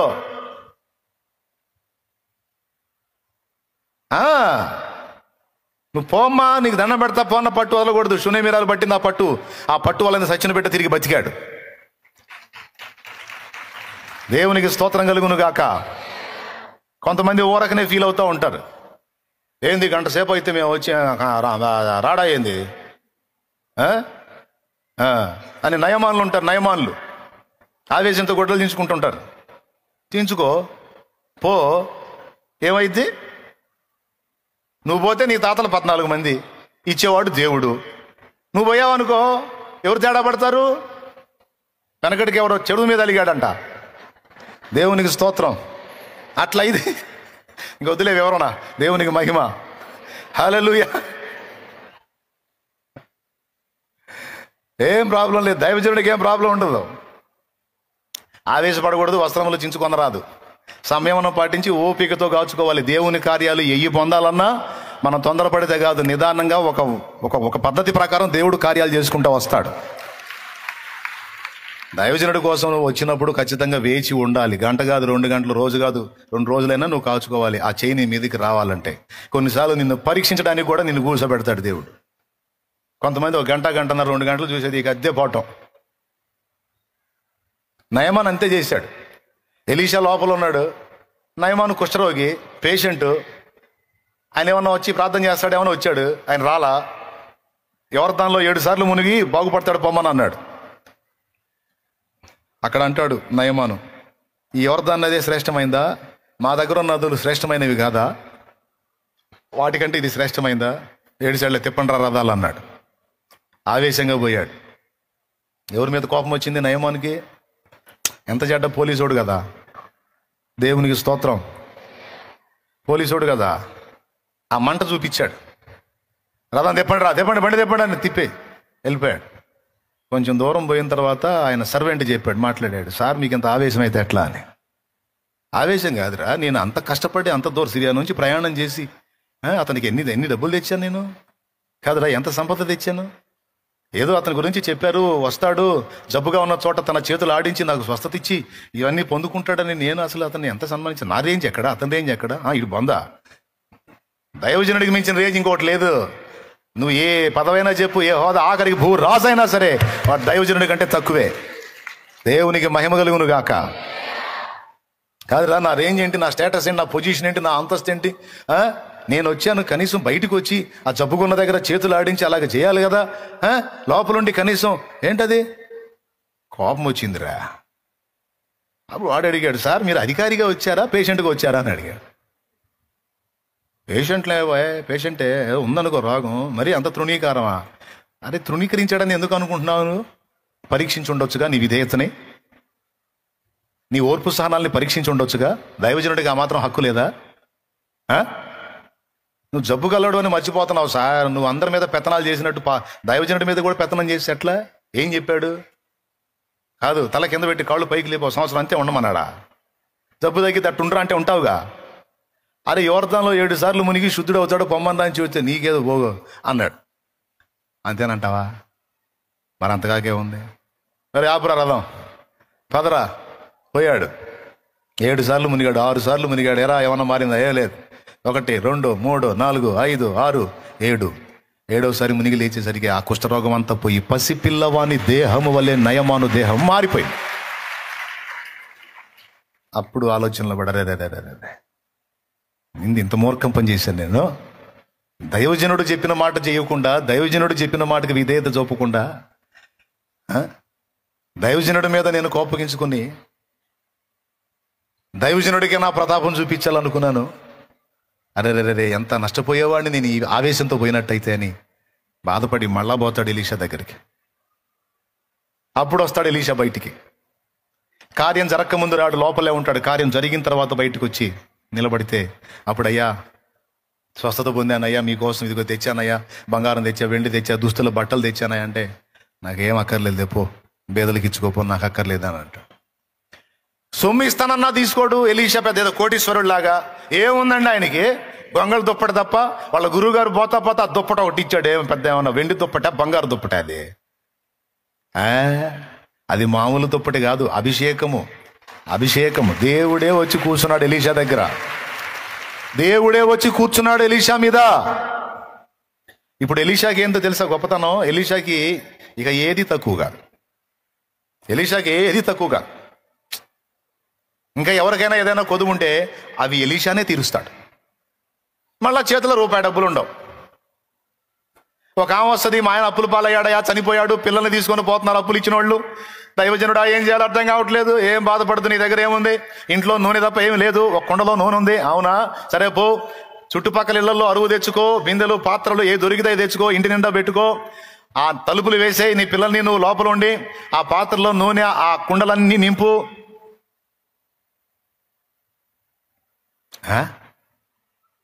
ఒక కుండలో అన్నిటికీ నింపటం ఏంది సార్? నువ్వు పోయి చెప్పింది చేయిపో. పోయింది. ఎంతమంది అరువిస్తారో అందరి దగ్గర బిందెలు తీసుకుపోయింది. ఆ బిందెలో, కుండలో, తెపాళ్ళలో ఏం తీసుకుపోయిందో అక్కడ పోయినాక అడుగుదాం. దేవునికి స్తోత్రం. మొత్తాన్ని తీసుకొని పోయింది. పిల్లలు తీసుకొచ్చారు, అక్కడక్కడ ఇళ్లలో అన్ని పాత్రలు తెచ్చారు, లోపల గది నిండా పెట్టుకున్నారు పాత్రలు. ఆ కుండలో వాళ్ళ వాడుకునే కుండలో నూనె ఉంది కదా, ఆ నూనె తీసుకెళ్ళి ఒక్కొక్క కుండను పోస్తా ఉంటే కుండలన్నీ నిండుతున్నాయి. మొత్తం నిండిపోయినాయి. నూనె వస్తానే ఉంది. తల్లి అడుగుతుంది, అరే కుండలన్నీ నిండిపోయినరా, ఇంకేమన్నా తీసురా అంటే, మమ్మీ ఇంకెవరు ఇవ్వట్లేదే, అందరు ఇచ్చేశారు, అందరూ వాడేశాం, ఇంకెవరు పాత్రలు ఇవ్వట్లేదు, ఇక పాత్రలు లేవు అన్నప్పుడు ఆగిపోయింది. అంటే పట్టజాలనంత విస్తారంగా వచ్చింది. జస్ట్ ఒక మాటే ఎలీషా చెప్పింది, పోయింది. మళ్ళా దైవజనుడా పాత్రలన్నీ నిండిపోయినాయి, కుండలన్నీ నూనెతో నిండిపోయినాయి. రైట్, అందులో కొంత అమ్మి అప్పు కట్టేసుకో, కొంత నీ దగ్గర పెట్టుకొని నీ బిడ్డల్ని బ్రతికించుకోపోమ్మా అన్నాడు. ఇప్పుడు చెప్పండి, మనం కోరుకోవాల్సిన శ్రేష్టమైనది ఏమిటి? చెవులో చెప్పుకోండి. మరి ఇందాక చెప్పలేదే? దేవుడు. చెప్పు గట్టిగా. ఆయన ఒక్కడుంటే భూరాజులు కూడా లోబడతారు. భూరాజులు ఎలీషాని ఏమని పిలిచారో తెలుసా? నా తండ్రి, నా తండ్రి అని పిలిచారు. నాయనా వారిని కొట్టుదునా, వారిని కొట్టుదునా అంటే, తప్పురా బాబు కొట్టకూడదని రాజుల్ని కంట్రోల్ చేశాడు ఎలీషా. షునేమీరాలతో మాట్లాడతాడు, ఏమమ్మా నీకోసం రాజుతో మాట్లాడమంటావా? నేను ఏది చెప్తే అది రాజు వింటాడు. చెప్పండి, ఇప్పుడు ఎవరు గొప్ప? రాజు గొప్ప? రాజునే కంట్రోల్ చేసి ఎలీషా గొప్ప? ఆ గొప్పతనం ఎలీషాకి ఎలా వచ్చింది? దేవుడు నాకు చాలు అనుకున్నందుకు వచ్చింది. నా క్షేమాధారము నువ్వే ఈ జగతిలో, ఆక్షేపణ చెయ్యను నేను ఏ కొరతలు. నా క్షేమాధారము నువ్వే ఈ జగతిలో, ఆక్షేపణ చెయ్యను నేను ఏ కొరతలు. కలతలలో నేనున్న కలవరపడనయ్యా, నీ తలపులలో నేనున్న అంతే చాలయ్యా. కలతలలో నేనున్న కలవరపడనయ్యా, నీ తలపులలో నేనున్న అంతే చాలయ్యా. నువ్వు లేకుండా నేనుండలేనయ్యా, నీ తోడు లేకుండా జీవించలేనయ్యా. అండాదండా యేసయ్యా, నా కొండ కోట నువ్వే యేసయ్యా, అండాదండా నువ్వే యేసయ్యా, నా కొండ కోట నువ్వే యేసయ్యా. కావాలి కావాలి యేసు నువ్వే కావాలి, రావాలి రావాలి నీ సన్నిధి నాతో రావాలి. చెప్పండి, ఇప్పుడు మీరు శ్రేష్టమైనది ఏందని గుర్తించారు? ఎవరిని కోరుకుంటారు? దేవుడు ఉంటే ఏముంటుందండి? అదే లోకం చూడు ఎన్ని ఉన్నాయో. లోకాన్ని కోరుకోండి కాదా? దేవుడే కావాలా? ఏముంటుందండి ఆయన దగ్గర? ఏముంటుందా? నువ్వు వెంపర్లాడే లోకాన్ని తెచ్చి నీ అరికాల కింద పెట్టి దాని మీద కూర్చోబెట్టగల దమ్ము ఉంది ఆయనకి. ఉంది. మనుషులు వెంపర్లాడి తపన పడే ఆ లోకం ఏదైతే ఉందో దానిలో పొందదగ్గవి ఏమున్నాయో అవన్నీ తెచ్చి నీ కాలి కింద పెట్టే దమ్ముంది దేవుడికి. దేవుడు ఒక్కడు చాలు నాకు నా జీవితానికి అనుకున్న ఎలీషా బతికున్నప్పుడు కార్యాలే కాదు, ఆయన చనిపోయిన తర్వాత ఒక గుహలో పెడతారు ఆయన బాడీని. 1 సంవత్సరం, ఇంచుమించు 1 సంవత్సరం తర్వాత ఎలీషా నా గుహలో పెడితే ఆ పైన చర్మము మాంసం అంతా పోయి స్కెల్టన్ ఉంటుంది, అస్థిపంజరం. 1 సంవత్సరం తర్వాత యుద్ధం జరుగుతుంటే ఆ ఊర్లో ఒకడు చచ్చిపోతాడు. ఆ చచ్చిపోయిన వాడిని పూడ్చిపెట్టడానికి కూడా అవకాశం ఉండదు, యుద్ధం జరుగుతూ ఉంటుంది. ఎట్లా తీసుకెళ్లాలరా వీడిని, ఏం చేయాలని వెతికితే ఎలీషాని పెట్టిన సమాధి కనపడిద్ది. ఎలీషాని పెట్టిన సమాధి ఒక్కటే వాళ్ళకి అవకాశం, ఇక ఎక్కడ దొరకదు. పోయి ఆ సమాధిలో తీసుకెళ్తారు ఈ సచ్చినోడిని. తీసుకెళ్ళి ఎలీషా బాడీ ఉంది చూశారు, స్కెల్టన్, ఆ ఎముకల పక్కన నేను పండుకోబెడతారు. ఆ పండుకోబెట్టేటప్పుడు ఆ చచ్చిపోయినోడి చేయి తగిలిద్దో కాలు తగిలిద్దో ఆ ఎముకకు టచ్ అయ్యిద్ది. టచ్ అయ్యి చచ్చిపోయినోడు ధన్మలు లేచి కూర్చుంటాడు. శవము కాళ్ళుని దిగ్గున లేచను. నాకు తెలిసి అప్పుడు లోపల అక్కడ ఉండున్నాడు పరార్. ఎండిపోయిన ఎముకల్లో కూడా అభిషేకపు మంట. ఎలీషా ఎండిపోయిన ఎముకల్లో కూడా పరిశుద్ధాత్మ అభిషేకపు మంట, అగ్ని. ఎంత ప్రభావం అంటే అది చచ్చినోని కూడా తిరిగి బతికించే అంత శక్తివంతమైన ప్రభావం. చూడు, దేవుడు ఒక్కడు చాలు నాకు అని లోకాన్ని విసర్జించి దేవుణ్ణి హత్తుకున్న ఆ ధన్యజీవికి బతికినప్పుడే కాదు, చచ్చిన తర్వాత కూడా చరిత్ర చెప్పుకునే విధంగా కార్యాలు జరిగించాడు. అందుకే నేను కోరుకున్న శ్రేష్టమైనది దేవుణ్ణే, నా బిడ్డలుగా నన్ను వెంబడించేటువంటి వారుగా మీరు కోరుకోవాల్సింది కూడా నా తండ్రినే, నా ప్రభువునే. ఏమంటారు? ఎంతమంది సిద్ధపడ్డారు ఆ విధంగా? ఎవరిని కోరుకుంటారు? అంతే. ఆకాశం క్రింద శ్రేష్టమైనది ఏది లేకపోవచ్చు, కానీ ఆకాశం మీద నాకు శ్రేష్టమైన వాడు ఉన్నాడు. రెండవది శ్రేష్టమైనది. ఫస్ట్ దేవుడైతే, రెండవది ఆయన సన్నిధిలో మనము గడుపుట శ్రేష్టమైనది. ఏం లేదు, మీకు ఒక విచిత్రమైన విషయం చెప్తా. కీర్తనల గ్రంథము 84వ కీర్తన ఒక్కసారి తీయండి. కీర్తనల గ్రంథము 84వ కీర్తన ఒక్కసారి తీయండి. మామూలుగా చెబితే మన వాళ్ళకి ఎక్కదు మెదడుకి, అందుకని చూపించి చెబుతా. 84వ కీర్తన 10వ వచనం చదువు. నీ ఆవరణములో 1 దినము గడుపుట 1000 దినముల కంటే శ్రేష్టము. భక్తిహీనుల గుడారములో నివసించుట కంటే నా దేవుని మందిర ద్వారమునొద్ద నాకు ఇష్టము. చాలు. ఎప్పుడైనా ఆ మాటను గురించి మీరు ఆలోచించారా? నీ ఆవరణములో 1 దినము గడుపుట 1000 దినముల కంటే శ్రేష్టం అన్నాడు. ఫస్ట్ శ్రేష్ఠుడు ఎవరు? హెబ్రీ పత్రికలో చూశారు దేవుడు. ఇప్పుడు రెండో శ్రేష్టమైనది ఏంటో తెలుసా? ఆయన మందిరం, ఆయన ఆవరణం. ఆయన మందిరావరణములో మనము గడిపే 1 దినం. మీరు అబ్బురపడతారు ఈ విషయం చెప్తే. నేను అంత వింతగా ఉంటుంది. ప్రభువు సన్నిధిలో 1 దినము గడుపుట 1000 దినముల కంటే శ్రేష్టము అని ఇక్కడ రాసుంది కదా. కానీ 1000 దినాల శ్రేష్టం కాదు, అది 1000 సంవత్సరాల శ్రేష్టం. ఎందుకో మీరు చూడండి కావాలంటే. పేతురు రాసిన పత్రిక 2వ పత్రిక 3వ అధ్యాయం తీసుకోండి ఒక్కసారి. పేతురు రాసిన 2వ పత్రిక 3వ అధ్యాయం ఒకసారి తీసుకోండి తొందరగా.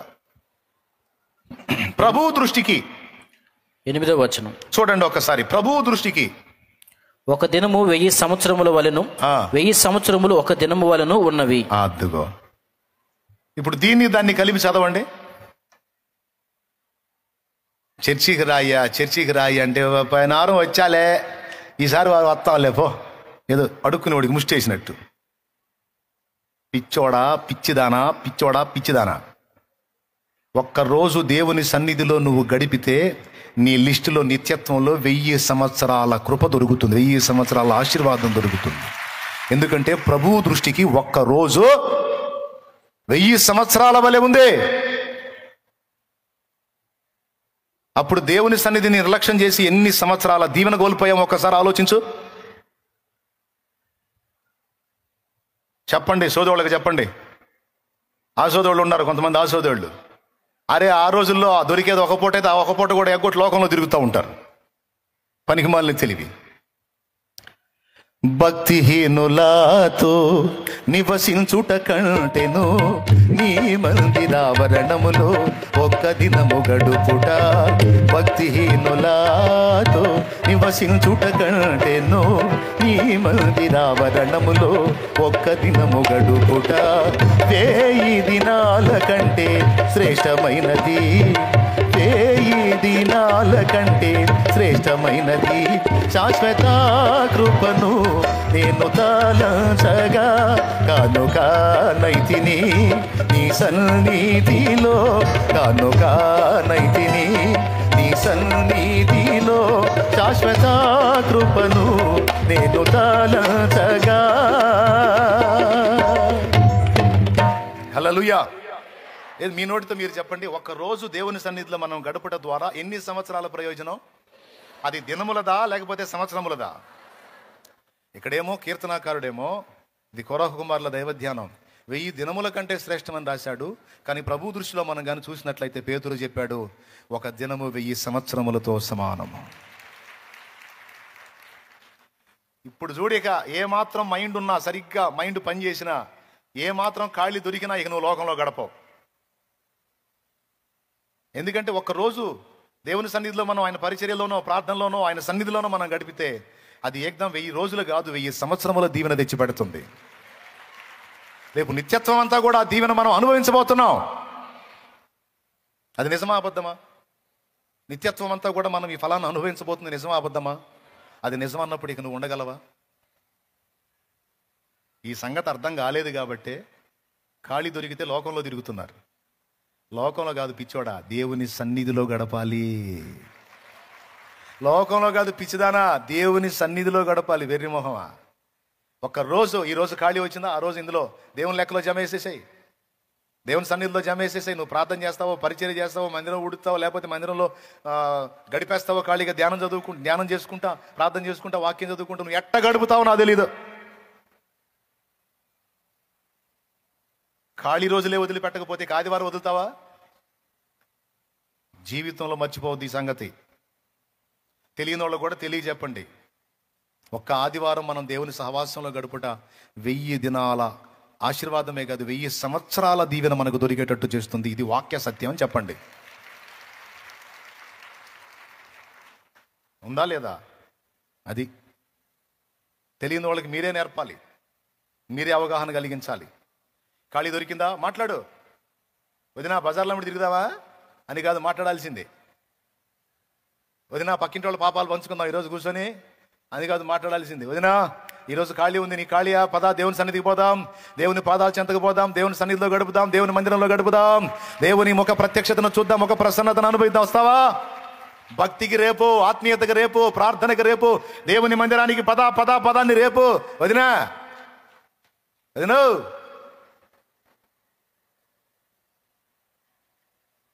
నాకు వదిన కాదు, మీ వదినకి చెప్పు ఇట్లా పిలవమని.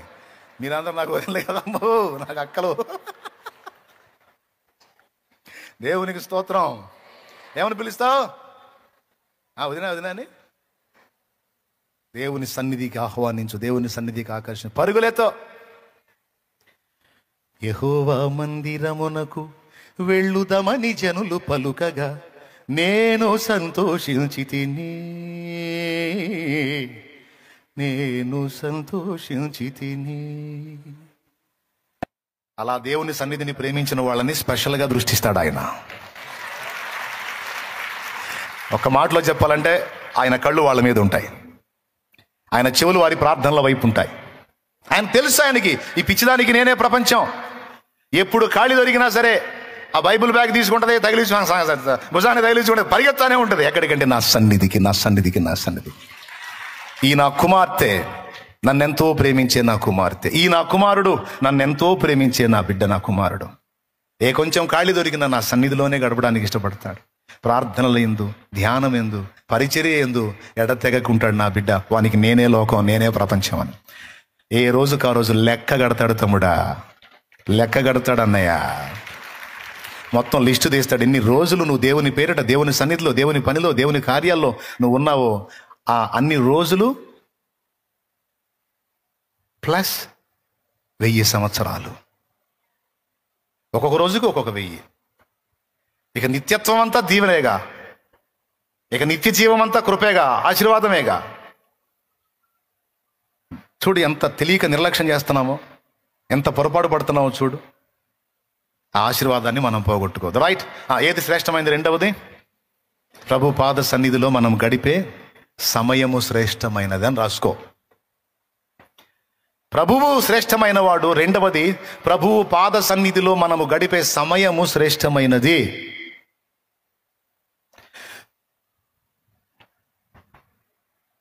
నా హృదయమెంతో జీవము గల దేవుని దర్శింప ఆనందముతో కేకలేయుచున్నది.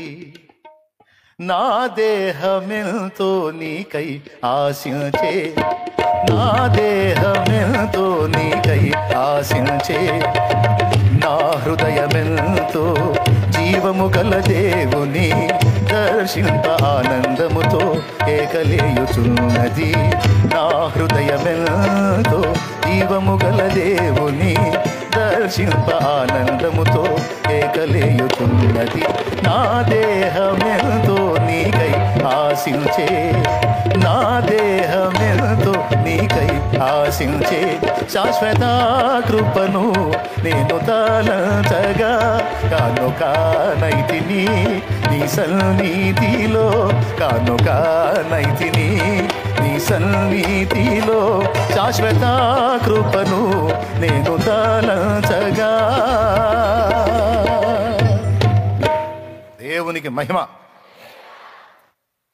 ఓకేనా? మూడవది, రెండవది ఆయన సన్నిధిలో మనం అనుభవించే సమయం, గడిపే సమయం. మూడవది, దేవుడు మనకు అనుగ్రహించే జ్ఞానం. యుద్ధాయుధముల కంటే జ్ఞానము శ్రేష్టమైనది అన్నాడు. అది మూలవాక్యం మీరు చదివింది. యుద్ధాయుధముల కంటే జ్ఞానము శ్రేష్టమైనది. అదే సామెతల గ్రంథం మీరు కానీ చూడగలిగితే 8వ అధ్యాయంలో జ్ఞానము శ్రేష్టమైనది అని మాట్లాడతాడు. చూడండి, సామెతల గ్రంథము 8వ అధ్యాయము 11వ వచనం. చదువు.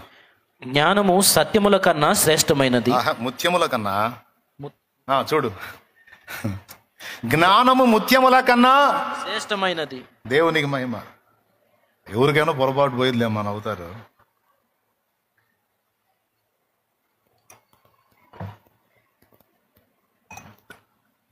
చూడమ్మా, జ్ఞానము ముత్యముల కన్నా శ్రేష్టమైనది. విలువగల సొత్తులేవి దానితో సాటి కావు. ఏ జ్ఞానమయ్యా? జ్ఞానం 2 రకాలు ఉంది. 2 రకాలు ఉంది. లోక జ్ఞానం, దైవ జ్ఞానం. దయ్యపు జ్ఞానం, దైవ జ్ఞానం. ఇక్కడ మాట్లాడుతుంది దేవుని జ్ఞానాన్ని గురించి మాట్లాడుతున్నాడు. ఏమండి, ఈ లోక జ్ఞానం నీకు కలిగి ఉన్నా లేకపోయినా పెద్ద ప్రాబ్లం లేదు. కానీ నీకు పరసంబంధమైన జ్ఞానం అయితే ఖచ్చితంగా ఉండాలి. దేవునికి స్తోత్రం కలుగును గాక. పెద్దగా చెప్పండి. ఏ జ్ఞానం ఉండాలి? దేవుని పరసంబంధమైన జ్ఞానం అయితే ఖచ్చితంగా మనకు ఉండాలి. ఎందుకంటే భూమి మీదైనా రేపు అక్కడికి పోయినాకైనా మనం క్రీస్తుకు అప్పగించబడ్డాం. యేసయ్యతో కలిసి మనం బతకాలనుకుంటున్నాం గనుక ఇప్పుడు భార్యాభర్తలు కలిసి మంచిగా మనుగడ సాగించాలంటే ఒకరిని కూర్చున్న జ్ఞానం ఒకరికి తెలిసి ఉండాలి. ఒకరినొకరు అర్థం చేసుకొని ఉండాలి. ఒకరి రుచులు అభిరుచులు ఒకరు తెలుసుకొని ఉండాలి. అప్పుడే ఆ కాపురం సజావుగా సాగిద్ది. ఒకళ్ళకొకళ్ళు అర్థం కాలేదనుకో రోజు తనుకు సత్తారు. ఒకళ్ళకొకళ్ళు అర్థం కాలేదనుకో తన్నుకుంటారు రోజు. వాళ్ళ కాపురం కష్టం. 4 రోజుల్లోనే వాళ్ళు విడిపోవటం కూడా జరిగిద్ది. కాబట్టి ఇప్పుడు ఇద్దరు కలిసి సజావుగా బతకాలంటే, కలిసి వ్యాపారం చేయాలన్నా, కాపురం చేయాలన్నా, సహవాసం చేయాలన్నా ఒకరిని కూర్చున్న జ్ఞానం ఒకరికి తెలిసి ఉండాలి. అందుకే నేను ఫిక్స్ అయ్యా, నాకు లోకంలో ఇప్పుడు సెల్ ఫోన్ ఉంది. సెల్ ఫోన్లో చాలా మ్యాటర్ ఉంది, అదంతా తెలుసుకోవడానికి నేను ప్రయత్నించాల. ఇంతవరకు నేను మనీని అవతల వాళ్ళకి పంపించడం ఇంతవరకు నా చేతితో నేను చేయలే. తెలుసుకోవాలనుకోవాలా నేను. వాట్సాప్లు తెలియదు, ఫేస్బుక్లు తెలియదు, ఏం మాట్లాడే పని లేదు, ఆ చెత్త జోలికి పోలా నేను. అలాంటి ఏదన్నా నాకు నేను క్రియేట్ చేసుకొని ఉన్నట్టయితే నా బతుకు తిరణాలైపోయేది. అస్సలు మాట్లాడే పనే లేదు. తెలుసుకొని ఉండాలి, మనం తెలుసుకొని ఉండాలి. కొద్ది గొప్ప అవసరాన్ని బట్టి అయినా కొన్ని తెలుసుకోవచ్చు, కానీ ఇవి ఏవి తెలిసినా తెలియపోయినా మనకి ఆయన తెలిసి ఉండాలి. ఆయన గూర్చిన జ్ఞానం అయితే తెలిసి ఉండాలి. దేవునికి స్తోత్రం. లోక మొత్తాన్ని, లోక జ్ఞానం మొత్తాన్ని అవపోసన పట్టినోడికి సైతం ఇప్పుడు దైవ జ్ఞానం చెప్పాల్సి వస్తుందిగా. నేను గమనించండి మీరు. అంటే ఏది శ్రేష్టమైందో దాని మీద దృష్టి పెట్టా. నా సెల్ ఫోన్ కంటే, లోక జ్ఞానం కంటే, లోకంలో వస్తువులు, వ్యక్తులు, వాటికి సంబంధించిన జ్ఞానం కంటే నాకు దేవుని గూర్చిన జ్ఞానము ఇంపార్టెంట్. అది శ్రేష్టమైంది, అది కీలకమైంది, అది అవసరమైంది. అది ఇక్కడ ఉపయోగపడిద్ది, రేపు ఆడికి పోయిన తర్వాత అక్కడ కూడా ఉపయోగపడిద్ది. అందుకే దేవుని సంగతులు తెలుసుకోవటానికి, దేవుని ప్రత్యక్షతలు తెలుసుకోవటానికి, దేవుని విషయాలు తెలుసుకోవటానికి ఎక్కువ ఆశపడతా ఉంటా.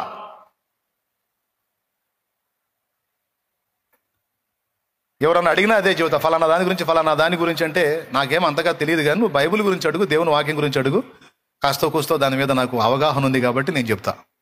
ఎందుకంటే నా మనసు దాని మీద పెట్టుకున్నా, దేవుని జ్ఞానం మీద పెట్టుకున్నా. అది శ్రేష్టమైనది. చెప్పండి. జ్ఞానము ముత్యముల కన్నా దేవునికి మహిమ కలుగునుగాక. గుణవతి అయిన భార్య ముత్యముల కంటే అమూల్యమైనది అన్నాడు, తర్వాత జ్ఞానాన్ని అన్నాడు. ఆ మాట ఏ జ్ఞానమమ్మా? సినిమాలను కూర్చున్న జ్ఞానమా? ఒక్కొక్కళ్ళని గదిలి తీస్తే సినిమాలను కూర్చున్న జ్ఞానం మామూలుగా చెప్పరు.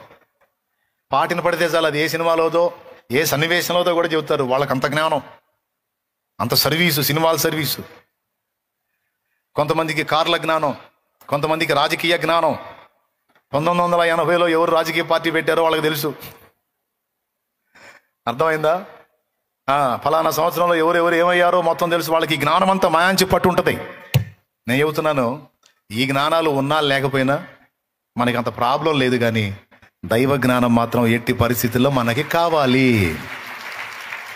ఆ జ్ఞానంలో కూడా మరి శ్రేష్టంగా అసలు నేను ఎవరిని, నేను ఎట్లా వచ్చాను ఈ ఉనికిలోకి. ఒకప్పుడు ఉనికిలో లేని నేను ఉనికిలోకి వచ్చాను. మళ్ళా కొన్ని సంవత్సరాల తర్వాత ఉనికి కోల్పోయి అదృశ్యం అవుతున్నాను. అసలు ఎందుకు వచ్చాను, ఎందుకు ఈ మనుగడ సాగుతుంది, అదృశ్యమై ఎక్కడికి పోతున్నాను అనే జ్ఞానం ఉండొద్దంటాయా? ఉండాలా లేదా? పెద్దగా చెప్పండి, టైం అవుతుంది. ఉండాలి. ఎవరు పంపించారు నన్ను ఈ భూమి మీదకి? ఎవరు సృష్టికర్త? ఆయనే. ఎందుకు? ఆయన నా కోసం ఏం చేశాడు, ఏం దాచాడు, ఏం చేయబోతున్నాడు, నన్నేం చేయమంటున్నాడు, నా కోసం ఏం సిద్ధపరిచాడు, నన్ను ఏమి ఆర్జించమని బోధిస్తున్నాడు అనే విషయాలను గూర్చిన జ్ఞానం ఎట్టి పరిస్థితుల్లో మనకి అవసరం. అది శ్రేష్టమైనది. లేకపోతే బుద్ధిహీనుల కథలో మూర్ఖుడైన రాజుని గురించి నేను చెప్తాను చూడు, ఒక జోకు. అలా అయిపోయింది బతుకు. అలా కాకూడదు. బుద్ధిహీనుల అధిపతి అని ఒక ఎగ్జాంపుల్ చెప్పాను చాలా రోజుల క్రితం. అట్లా ఉంటుంది బ్రతుకు. రాజు ఒకడికి వాళ్ళ రాజ్యంలో బుద్ధిహీనులు ఎంతమంది ఉన్నారో తెలుసుకోవాలని ఆశ కలిగి, అరే మన రాజ్యంలో బుద్ధిహీనులందరినీ పోగు చేసి తీసుకురారా మంత్రి అని చెప్పాడంట. వాడు పోగు చేశాడు. అందరిలో ఒకరిని పిలిచాడు. వాడికి ఒక దండం బహుకరించాడు. దాని మీద బుద్ధిహీనుల అధిపతి అని రాస్తుంది. అంటే తెలివి తక్కువ వాళ్ళ నాయకుడు అని రాస్తుంది. ఆ దండం వాడికి ఇచ్చాడు. ఎందుకంటే వాడు ఏదన్నా చెప్పు, అంతా దేవుడే సార్, అంతా దేవుడే, అంతా దేవుడే, అంతా దేవుడే అంటున్నాడు. రెండో మాట మాట్లాడట్లా. వీడికి మించిన బుద్ధిహీనుడు ఇంకొకళ్ళు లేడురా అని రాజు ఫిక్స్ అయిపోయి వాడికి ఆ దండం బహుకరించాడు. కొద్ది రోజులు గడిచింది. రాజు మంచాన పడ్డాడు. రాజుకి ఏదో జబ్బు వచ్చింది, ఎవరికైనా వచ్చిందిగా, మరి వయసు మీద పడినప్పుడు, సాగు దగ్గరికి వచ్చినప్పుడు జబ్బు వచ్చింది, మంచాన పడ్డాడు. అరే రాజుగారు చచ్చిపోతున్నాడంట, పాపం వయసు మళ్ళిందిరా, పాపం చావుకు దగ్గర అయ్యాడు, పలకరిద్దాం చూద్దాం రాజునని జనం అంతా క్యూ కట్టారు. అందరూ చూడటానికి వెళ్ళి చూసి వస్తున్నారు. ప్రజాభిమానం కదా, వాళ్ళు కూడా అడ్డగించకుండా రాజును చూడనిస్తున్నారు.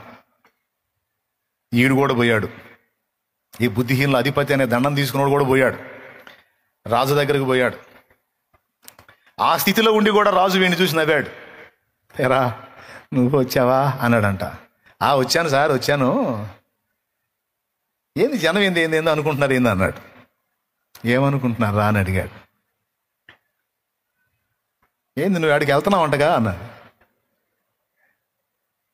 నేను వెళ్ళేది ఏందిరా, ఎవడైనా వెళ్ళాల్సిందే అన్నాడు.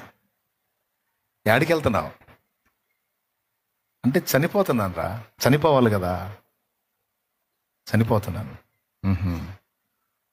పోయేది ఖాయమేనా అన్నాడు. ఎవరికైనా తప్పదురా, ఖాయమే అన్నాడు. పోవటం ఖాయమే. ఖాయమే. సరేలే కానీ యాడికి వెళ్తున్నావు అన్నాడు. యాడికి వెళ్తున్నావు? పోయేది ఖాయం అన్నావు కదా, ఎక్కడికి పోతున్నావు అని అడిగాడు. రాజుకు సౌండ్ లేదు. రాజుకు సౌండ్ లేదు. ఎక్కడికి పోయేది ఏముంది, అందరూ ఆడికి పోతున్నారు, నేను ఆడికే అన్నాడు. అందరు ఆడికి పోయారు, తెలియదురా అన్నాడు. పోయేది ఖాయమేగా. ఖాయమే, ఎవరికైనా తప్పదు. మరి ప్రయాణం ఖాయమైనప్పుడు ఎక్కడికి పోవాలో తెలుసుకునే పని లేదా అన్నాడు. ప్రయాణం ఖాయమైనప్పుడు పోవలసిన స్థలం ఏదో తెలుసుకోనోడిని ఏమంటారు రాజా అన్నాడు. రేపొద్దున నాకు జర్నీ, ఇప్పుడు నేను ప్రయాణం చేయాలి, నేనేమని చెప్పా? చెన్నై అని చెప్పాను నేను. అట్లా కాకుండా నేను ప్రయాణం చేయాలి, ఎటో పోవాలి అన్నాను అనుకో, పాష గారు ఏంది పాపు అని అనుకుంటారు. ఎటో పోవాలి ఏంది, అడ్రస్ ఏది? ప్రయాణం ఖాయమేనా? ఖాయమే అన్నావు. గట్టిగా చెప్తున్నావు ఖాయమని. ఎవడికేం తప్పదన్నావు. అంత ముఖ్యమైనప్పుడు, అంత ముఖ్యమైన ప్రయాణం అయినప్పుడు గమ్యం ఏంటో తెలుసుకునే పని లేదా రాజా అన్నాడు. తెలుసుకోలేదురా అన్నాడు. సరే మళ్ళీ ఎప్పుడు వస్తావు అన్నాడు. చూడండి వాడి ప్రశ్నలు పిచ్చి ప్రశ్నలా. మళ్ళీ ఎప్పుడు వస్తావు అన్నాడు. పోయేది ఖాయమన్నావు, పోక తప్పదన్నావు. ఎక్కడికి పోతున్నావు అంటే తెలియదు అన్నావు. సరే ఇదన్నా చెప్పు, ఎప్పుడు వస్తావు అన్నాడు. ఇంకా వచ్చేది ఏమి ఉండదురా అన్నాడు రాజు. మళ్ళీ తిరిగి రావా? ఇంకా రాదు. ఎవడు రాడు రా, నేనే కాదు, ఎవడు రాడు. ఎవడో సంగతి అవుతుంది, నీ సంగతి చెప్పు. నువ్వు రావా? రాను. ప్రయాణం ఖాయమైనప్పుడు, అది తిరిగి రాని ప్రయాణం అయినప్పుడు ఎక్కడికో తెలుసుకోవద్దా? తెలుసుకోవాలా లేదా? సో రెండిట్లో నువ్వు తేడా పడ్డావు. సరే మూడోది చెప్పు. మరి ఏం తీసుకొని పోతున్నావు వాడికి అన్నాడు. అక్కడే ఉండబోతున్నావు కదా, ఇక అక్కడే ఫిక్స్ కదా, ఏం తీసుకొని పోతున్నావు అని అడిగాడు. మూడో అన్నమాట. ఏం తీసుకెళ్లాలో కూడా తెలియదురా అన్నాడు. ఎగాదిగా చూసి మహారాజా చేతులు చాపు అన్నాడు. పండుకొని అట్లా చేతులు చాపాడు. వీడు తెచ్చిన దండం వాడి చేతిలో పెట్టి, ఇది నా దగ్గర ఉండటం కంటే నీ దగ్గర ఉండటం కరెక్ట్ అన్నాడు. ఎందుకు? కీలకమైన ప్రశ్నలు 3 అడిగా నేను.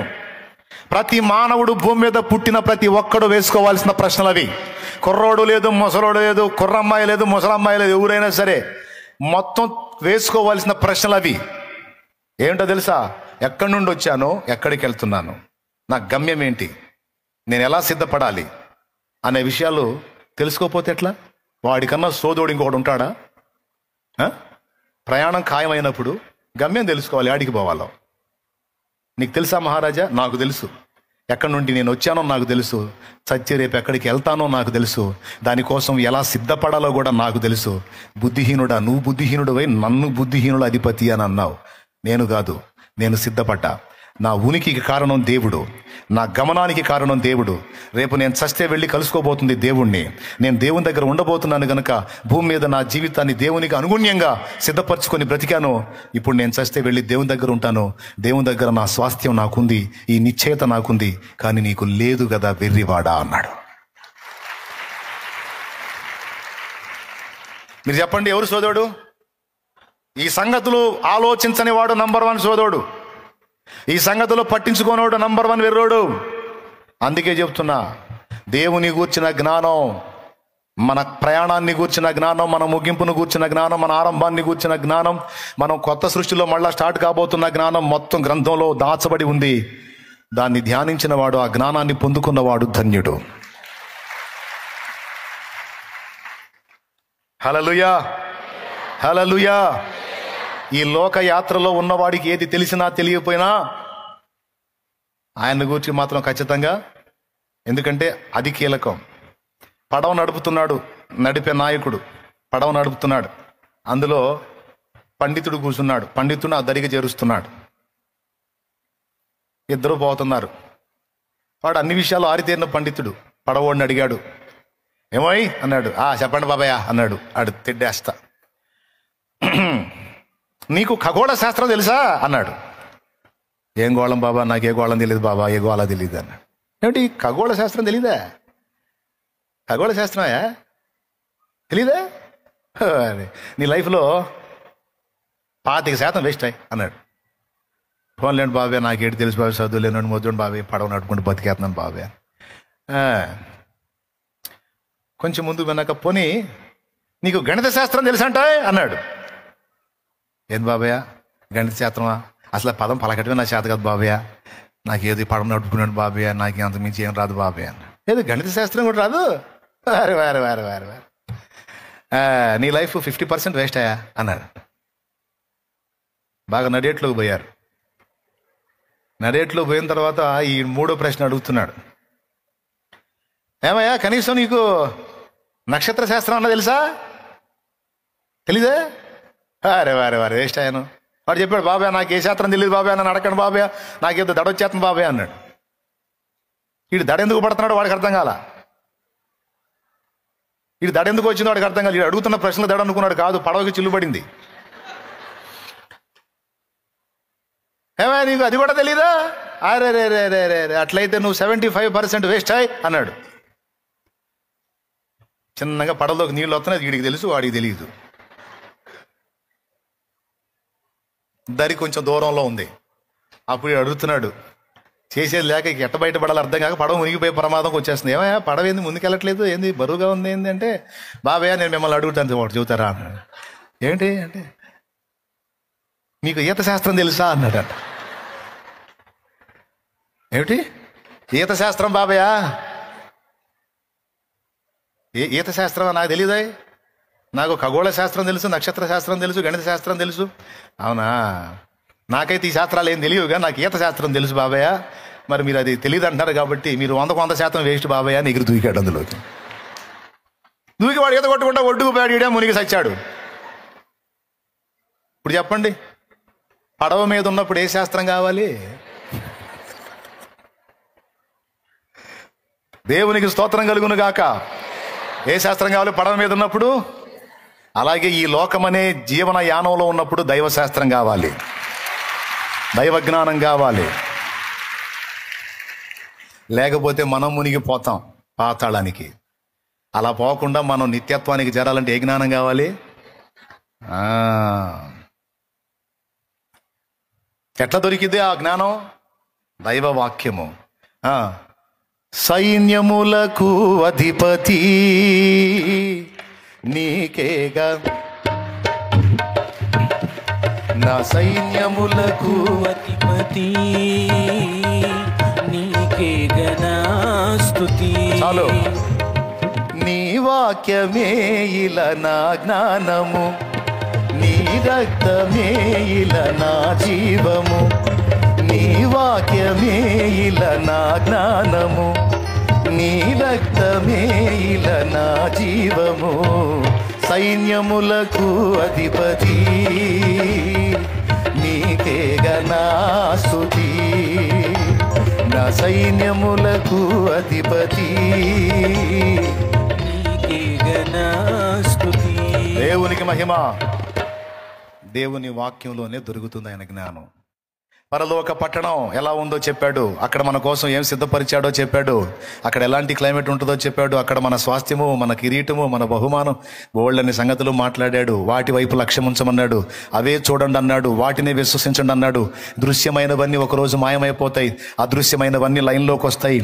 మీరు దీని మీద కాదు దాని మీద మనసు ఉంచండి అని మాట్లాడాడు నా తండ్రి. దాని మీద పెట్టుకోవాలి మైండ్, ఆ జ్ఞానాన్ని పొందుకోవాలి. ఆఖరి మాట చెప్పి ముగిస్తున్నాను. 4వది ఏంటో తెలుసా? 3వది ఏం చెప్పాను?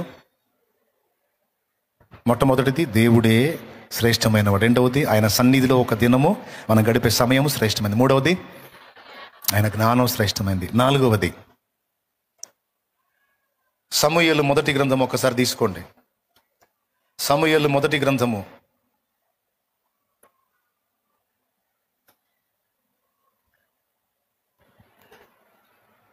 15వ అధ్యాయము 22వ వచనం నుంచి చదువు. అందుకు సమూయేలు, తాను సెలవిచ్చిన ఆజ్ఞను ఒకడు గైకొనుట వలన యెహోవా సంతోషించున్నట్లు ఒకడు దహన బలులను అర్పించుట వలన ఆయన సంతోషించున ఆలోచించుము.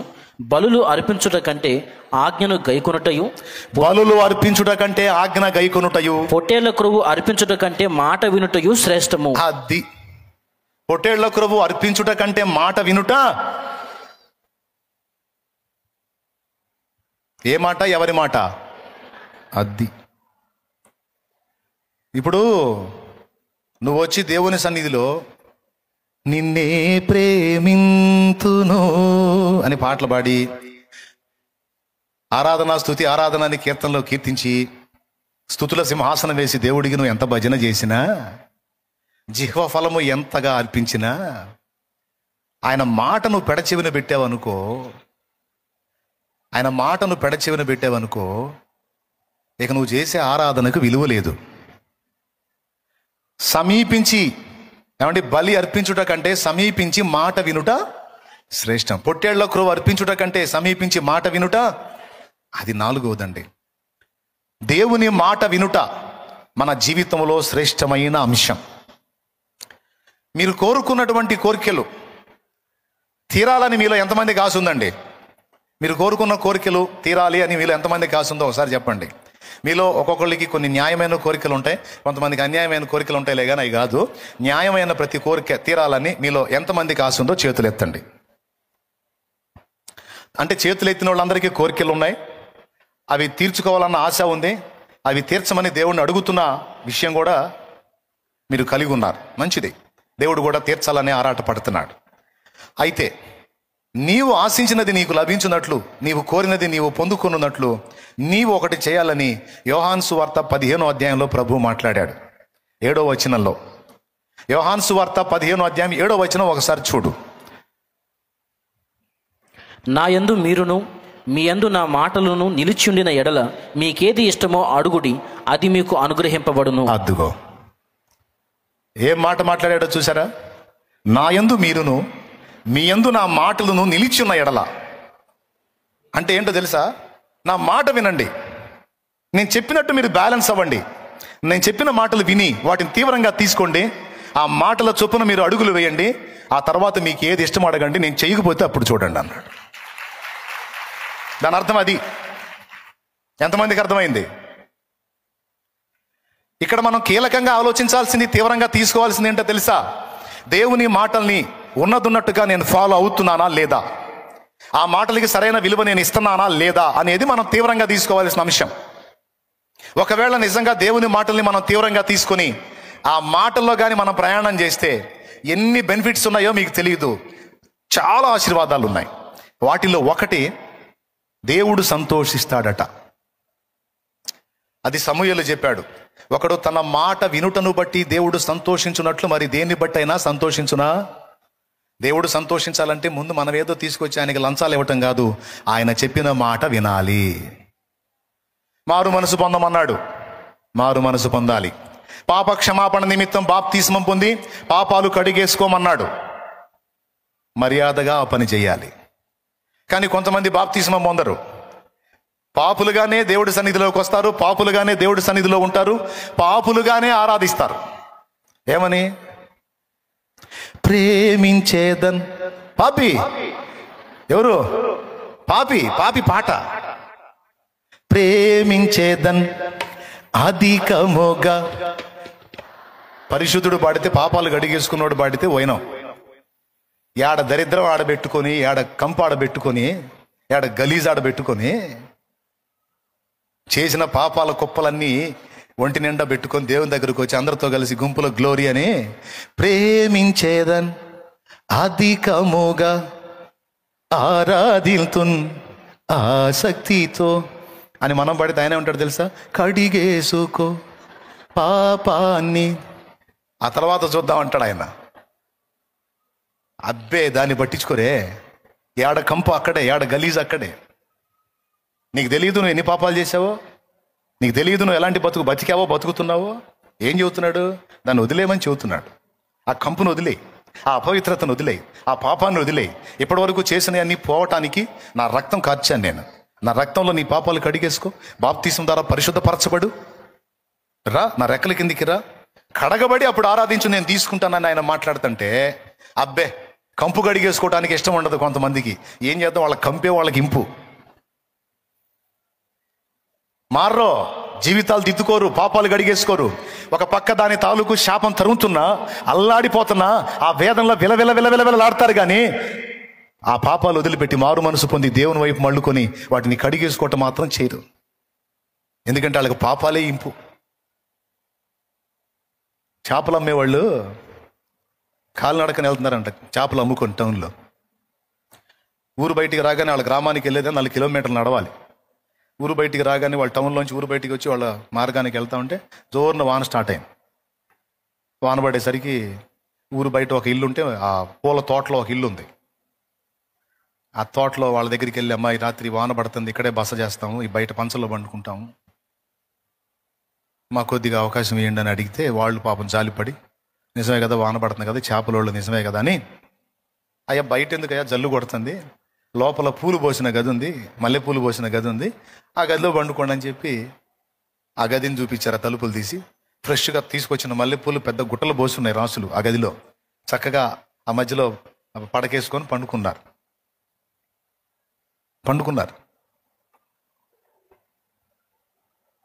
తెల్లారి లెగిసి చూసి వీళ్ళు పోయి తలుపులు నెడితే ఆ పండుకున్న వాళ్ళ దగ్గర ఒక్కొక్కటి దగ్గర వాళ్ళ దగ్గర ఆ చేపలు ఉంటాయి కదా, ఆ మిగిలిన చేపలు ఒక్కొక్కటి ముక్కు దగ్గర ఒక్కో చేప పెట్టుకొని పండుకున్నారు. వాళ్ళు ఉంది ఎక్కడ మల్లెపూల మధ్యలో. వాళ్ళ ముక్కు దగ్గర ఏం పెట్టుకున్నారు? ఎందుకో తెలుసా? పండుకున్నారు పాపం, మల్లెపూలు కదా అని పండుకున్నారు. పండుకున్న కాడ నుంచి తలనొప్పి వస్తుంది వాళ్ళకి. ఎందుకంటే ఎప్పుడు చేపల కంపులో ఉండేవాళ్ళు కదా. ఆ చేపల కంపుకి అలవాటు పడి పడి పడి పడి మల్లెపూల వాసన వాళ్ళకి తలకాయ నొప్పి వచ్చింది. పండుకుని అటు మేసిలి ఇటు మేసిలి తడవకొకడు బయటికి పోతున్నాడు. ఎందుకు తెలుసా? చేపను తెచ్చుకోవడానికి. ఆ చేప వాసన తగిలితే అప్పుడు నిద్ర వచ్చింది వాడికి. అదే మల్లెపూల దగ్గర మనకు అవకాశం ఇస్తే సన్నజాజులు, మల్లెపూలు, గులాబీలు, రాసులు పోసి ఆ మధ్యలో మనకి పండుగరా బాబు అని అవకాశం ఇస్తే లేపినా లేవమేక, అంత సువాసన కదా. కానీ వాళ్ళు చూసారా చేపలోళ్ళు, ఆ మల్లెపూల వాసన వాళ్ళకి మళ్ళా. అట్టనే కొంతమందికి పాపాల కంపే ఇంపుగా ఉంటుంది. కడిగేసుకోరా బాబు అంటే ఇప్పుడు గాలే అంటుంటాడు, కడిగేసుకోమ్మా అంటే ఇప్పుడు గాలే అంటూ ఉంటారు. ఈ కంపు జీవులు ఏం జీవులు? ఈ జీవులు, ఈ కంపు జీవులు. ఈ కంపు ఎట్టనే పెట్టుకొని సంవత్సరాలు వస్తారు మళ్ళీ చర్చికి. నిజమైన దేవుడు అంటే యేసుప్రభు ఒక్కడే అంటారు మళ్ళీ. మరి ఒక్కడైనప్పుడు ఆయన మాట వినాలి కదంటే ఎందాం తొందర ఉంది. అందుకే నేను చెబుతున్నా, కంపు జీవుల్లాగా ఉండొద్దు, పాపాల కంపు కడిగేసుకోండి. అందుకోసమే ఆయన తన విలువైన రక్తాన్ని కార్చాడు ఆ శిలువ మీద. ఆ శిలువ మీద నీ పాపాల మురికిని కడగటానికే ఆయన తన విలువైన పరిశుద్ధమైన పవిత్రమైన రక్తాన్ని చిందించాడు. కడిగేసుకోమని ఆఫర్ ఇస్తే పిచ్చా, కడుక్కోపోతే ఏం జరిగిద్దో తెలుసా? నువ్వు అర్పించిన అర్పణలు ఏవీ చెల్లవు, నువ్వు చెల్లించిన స్తుతి ఆరాధన కూడా చెల్లదు. ఎందుకంటే చెప్తున్నాడు, ఏది శ్రేష్టం? బలి అర్పించుట కంటే సమీపించి మాట వినుట శ్రేష్టం. దేవునికి స్తోత్రం కలుగును గాక. ఆయన మాట వింటే ఫస్ట్ దేవుడు సంతోషపడతాడు. ఆయన మాట వింటే నీ హృదయ వాంఛలన్నీ ఆయన తీరుస్తాడు. ఆయన మాట వింటే నువ్వు చేసినంత సఫలమైద్ది. కీర్తనల గ్రంథము 1వ కీర్తన 1వ వచనం నుంచి నువ్వు చదివితే, అతడు చేయునదంతయో సఫలమగును అన్నాడు. ఎవరు చేసేది? దేవుడి మాట వినేవాడు, దేవుని మాటలో బ్రతికేవాడు. ఏది చేసినా అది సఫలమైంది, సక్సెస్ అయింది అన్నాడు. నువ్వు చేసే కార్యాల్లో విఫలమవుతున్నావు అంటే ఎక్కడో దేవుని మాటకు పెడచెవినిస్తున్నావు, దేవుని మాట నిర్లక్ష్యం చేస్తున్నావు, అందుకే విఫలమైపోతున్నావు. నువ్వు దేవుని మాటల్ని జాగ్రత్తగా గమనించి వాటి చొప్పున అడుగు లేచి చూడు. నీ కార్యాల్లో నువ్వు సఫలం అవ్వకపోతే అప్పుడు అడుగు నన్ను. నా మాట దేవుని మాట. తర్వాత ఏమన్నాడు? నీ హృదయ వాంఛలు తీరుస్తానన్నాడు. నీకేది ఇష్టమో అడుగు, నేను ఇస్తానన్నాడు. అది ఏదైనా. కానీ ఒక్కటి షరతు, నా మాట నువ్వు తీసుకోవాలి, నా మాట నీ గుండెల్లో ఉండాలి, నా మాట నువ్వు రెస్పెక్ట్ చేయాలి, నా మాట నువ్వు తీవ్రంగా పరిగణించాలి. అలాంటి విలువ నా మాటలకి నాకు ఇచ్చి నువ్వు చూడు, నువ్వు అడుగు, నువ్వు ఏదో అడుగుతావు అడుగు, నేను చేస్తాను నీకోసం. ఆకాశాన్ని కదిలిస్తాను, భూమినైనా కదిలిస్తాను, ప్రకృతిని శాసిస్తాను, రాజుల్ని శాసిస్తాను, రాజులు నీ పాద ధూళి నాకేటట్టు చేస్తాను. నేను సవాల్, నా మాట తీసుకుంటావా? నా మాట చొప్పున నిలబడతావా? నీవు పట్టణంలో దీవించబడతావు, పొలంలో దీవించబడతావు, నీ గంపయు పిండి పీసుకు నీ తొట్టియు దీవించబడతావు. నీకు పుట్టిన వారిని నేను ఆశీర్వదిస్తాను. ఎందుకంటే నువ్వు నా మాటని లక్ష్య పెట్టావు, నువ్వు నా మాటని రెస్పెక్ట్ ఇచ్చావు, నా మాటని గౌరవించావు. అందుకు నువ్వంటే నాకు ఇష్టం. ఎందుకు తెలుసా? నువ్వు నా మాటల్ని ప్రేమిస్తున్నావు. వాటి చొప్పున బ్రతకడానికి నీ అడుగుల్ని బ్యాలెన్స్ చేసుకున్నావు కనుక నిన్ను కాకపోతే ఇంకెవరిని హెచ్చిస్తాను, నిన్ను కాకపోతే ఇంకెవరిని ఆశీర్వదిస్తాను. నిశ్చయంగా నేను నీకు తోడై ఉంటాను. నీ శత్రువులు ఒక మార్గంలో నీ మీదకి వచ్చిన వాళ్ళు 7 దారుల్లో పారిపోయేటట్టు నేను చేస్తాను అన్నాడు. నా ఆజ్ఞ గైకోను, నా మాట విను, ఇవన్నీ నీకు వస్తాయి. ఇంటికి పోయి చదువుకోండి, ద్వితీయోపదేశకాండం 28. ఆయన ఆజ్ఞ గైకోని వాళ్ళకి ఆయన ఇస్తానన్న వాగ్దానాలు ఇవన్నీ కూడా తీసుకోవాలి కదా. దేవుని మాటలు తీవ్రంగా చెప్పిన పని చేయాలి కదా, నిర్లక్ష్యం చేయకూడదు కదా, దేవుని మాటలు పెడచెవిన పెట్టకూడదు కదా. ఎందుకు చెబుతాడు? చెప్పిన మాటలైనా నీ క్షేమం కోసం చెబుతాడా, లేకపోతే ఆయన క్షేమం కోసం చెబుతాడా? ఆయన చెప్పేవన్నీ మన భద్రత కోసం, మన క్షేమం కోసం, మన ఆశీర్వాదం కోసం, మన అభివృద్ధి కోసం చెప్తాడు ఆయన. కాబట్టి దేవుని మాటలు తీవ్రంగా తీసుకోవటం శ్రేష్టమైనది. శ్రేష్టమైన 4 సంగతులు మీకు అందించాను. దేవుని వరము కూడా శ్రేష్టమైనది. ఆత్మ సంబంధమైన వరములలో శ్రేష్టమైన వాటిని ఆసక్తితో అపేక్షించండి అన్నాడు. దేవుని వరం శ్రేష్టమైనది. 1 కొరింథీ పత్రిక 14వ అధ్యాయంలో 2వ వచనం నుంచి కిందికి చదివితే ఉంటుంది.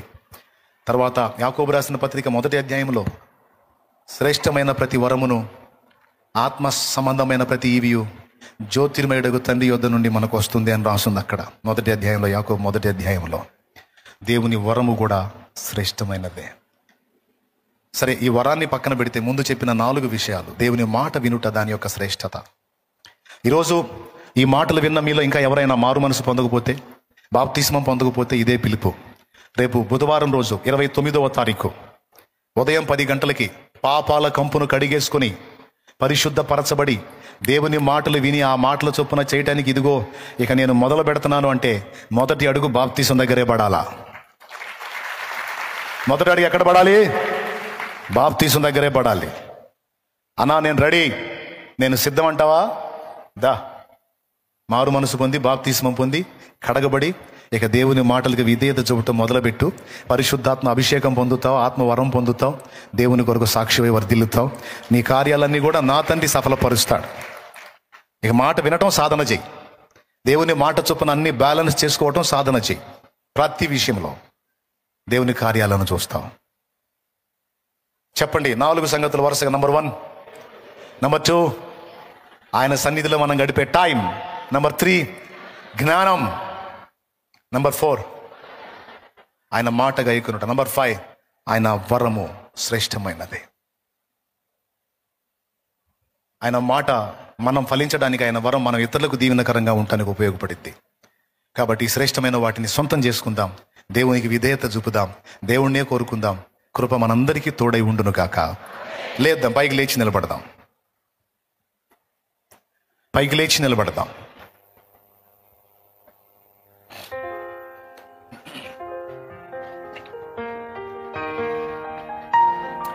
దేవుని కృప నీ దగ్గరకు వచ్చేంత వరకు, దేవుడు నిన్ను కదిలించేంత వరకు, దేవుడు నేను ఉంచిన స్థానంలో నువ్వు కదలకుండా ఉండటం ఎంతైనా క్షేమం. సొంత ఆలోచనలు చేసి, సొంత ప్రయత్నాలు చేసి, సొంత అడుగులు వేసి కృప పోగొట్టుకోవద్దు. ఎలీషా కాచుకున్నాడు, దేవుడు కదిలేంత వరకు కాచుకున్నాడు. తర్వాత ఏలియా కంటే 2 పరిచర్య చేయగలిగాడు. నువ్వు ఉన్నటువంటి స్థానాన్ని తృణీకరించొద్దు. దేవుడు నీకు ఇచ్చిన స్థానం శ్రేష్టమైనది, దాన్ని నెరవేర్చు. తర్వాత 2వ స్థానంలోకి దేవుడు నిన్ను తీసుకెళ్తాడు తప్పకుండా.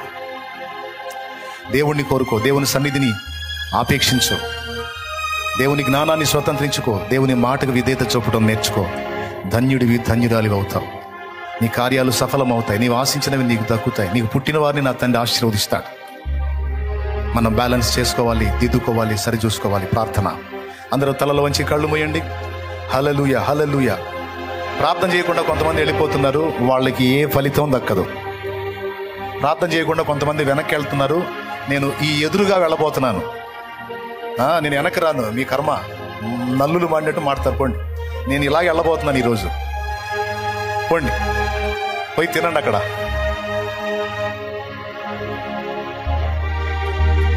ప్రార్థన చేద్దాం, ప్రార్థన చేద్దాం, ప్రార్థన చేద్దాం. దేవా, నాతో మాట్లాడినందుకు నీకు వందనాలంటూ అందరం ప్రార్థన చేద్దాం, అందరం ప్రార్థన చేద్దాం. హల్లెలూయా, హల్లెలూయా, హల్లెలూయా. ఏం మాట్లాడాడో దేవుడు నీతో? ఒక తీర్మానం చేయి ఈరోజు ఒక తీర్మానంతో ఇక్కడ నుంచి వెళ్ళు. అవును దేవా, నీ మాట చొప్పున నేను నడవాలి, నేను నిన్నే కోరుకోవాలి, నీ జ్ఞానాన్ని సంపాదించాలి, నేను సిద్ధపడాలి దేవా. అవును, ఈరోజు తీర్మానం చేసుకుంటున్నానని ఒక తీర్మానం చేసి ఇక్కడ నుంచి కదలు. అవును దేవా, నీ మారు మనసు పొంది బాప్తిస్మం పొంది నీ రక్తములో నా పాపాలన్నీ కడిగేసుకొని నేను క్రొత్త సృష్టి కావాలి, నూతన జన్మ అనుభవంలోనికి రావాలి, పాపాల కంపుని కడిగేసుకోవాలి. నేను డిసైడ్ అయిపోయా, నేను తీర్మానం చేసుకున్నా. రేపు 29వ తారీఖు బుధవారం ఉదయం నా బాప్తిస్మపు రోజు, నా పాపములన్నీ కడగబడే రోజు, నాకు పండుగ రోజు. నేను నిర్ణయించుకున్నా. నీకు స్తోత్రము, స్తోత్రము, స్తోత్రము, స్తోత్రము నా తండ్రి, నీకు స్తోత్రం. తీర్మానం చేయి, నిర్ణయం చేయి.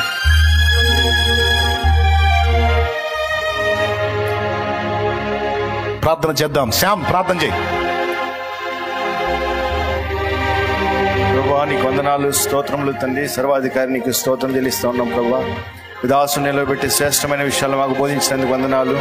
శ్రేష్టమైన ఏవనేవి 4 విషయాలు మీరు బోధించారు ప్రభా. వందనాలు ప్రభా. దేవుడే శ్రేష్టమై ఉన్నాడని, దేవుని సన్నిధిలో గడుపుట శ్రేష్టమైందని నీ వాక్యం సెలవిస్తూ ఉంది ప్రభా. అయా, ఆత్మఫలము పొందుట, ఆత్మవరం కలిగి ఉండుట శ్రేష్టమని లేఖనం సెలవిస్తా. తండ్రి నీకు స్తోత్రం, సహాయం దయచేయండి. అవును అయ్యా, మాట వినుట శ్రేష్టమని మాట మీరు మాట్లాడారు. స్తోత్రం చెల్లిస్తా ఉన్నాం ప్రభా. ఎవరిని ఏ స్థానంలో ఉంచారో ఆ స్థానంలో నమ్మకంగా ఉండాలని మీరు మరొకమారు హెచ్చరించినందుకు వందనాలు. మమ్మల్ని మీ ఏర్పాటు ప్రకారం మీరు నడిపించండి. మా ఆలోచనలన్నీ నీ వశంలో తీసుకొని నడిపించమని ప్రార్థన చేస్తున్నాం. అంతకంతకు మేము వర్దిల్లాలి ప్రభా. నీ చిత్తం చేయాలి, సంకల్పం నెరవేర్చాలి. మా సొంత ఆలోచనలు ఏమీ లేకుండా ప్రభా, సమస్త నీ వశంలో తీసుకొని నడిపించమని, కుడి వచ్చిన ప్రతి ఒక్క బిడ్డ మీరు దీవించమని, ఆశీర్వదించమని, అయ్యా మీటింగ్ జరగబోతున్న అందులో బలంగా వాడుకోనమని యేసు నామమున ప్రార్థించి అడిగి వేడుకొంచున్నాం తండ్రి. ఆమేన్, ఆమేన్. ప్రియులారా, శ్రేష్టమైనటువంటి ఒక రోజు గురించి ఈరోజు మనం మాట్లాడుకున్నాం. అలాంటివి 4 రోజులు మన ముందు రాబోతున్నాయి. అంటే 1000 సంవత్సరాల ఆశీర్వాదాన్ని స్వతంత్రించుకుపోతున్న 4 శ్రేష్టమైన దినములు. ఏ రోజులో? 20, 21, 22, 23 గురు, శుక్ర, శని, ఆది 4 దినములు మనం దేవుని సన్నిధిలో గడపబోతున్నాం. భక్తిహీనులతో నివసించుట కంటెను నీ మందిరావరణములో ఒక దినము గడుపుట 1000 దినాల కంటే శ్రేష్టమైనది. 1000 దినాల కంటే శ్రేష్టమైనది. శాశ్వత కృపను నేను తాళంచగా కానుకానైతిని నీ సన్నిధిలో, కానుకానైతిని నీ సన్నిధిలో. శాశ్వత కృపను నేను తాళంచగా. నిజంగా ఆ శ్రేష్టత్వం, ఆ ఆశీర్వాదం నిజంగా నీకు కావాలనుకుంటే ఇప్పటి నుంచే సిద్ధపడు. ఆ 4 రోజులకి మొదటి రోజు మొదటి కూటం దగ్గర నుంచి చివరి రోజు చివరి కూటం వరకు ఒక్కటి కూడా మిస్ అవ్వకూడదు. ఇది ఇంతగా నేను ఎందుకు చెప్తున్నానో అర్థం చేసుకోండి. పోగొట్టుకోవద్దు ఏ కూటాన్ని కూడా. ప్రార్థన చేయండి, ప్రార్థన గుంపులు మొర్ర పెట్టండి. దేవుని సన్నిధి కదలాలి, దేవుని ప్రసన్నత అనుభవించాలి. పర్ణశాలల అనుభవం, ఆ 4 దినాలు మనం అరణ్యపు అనుభవంలో దేవునితో గడుపుదాం, దేవుని పరిశుద్ధులతో గడుపుదాం, దేవుని సాహచర్యంలో గడుపుదాం, దేవుని క్రొత్త కీర్తనలో, నూతన ఉపదేశాలు. ఇక నేను చెప్పేది కాదు అది.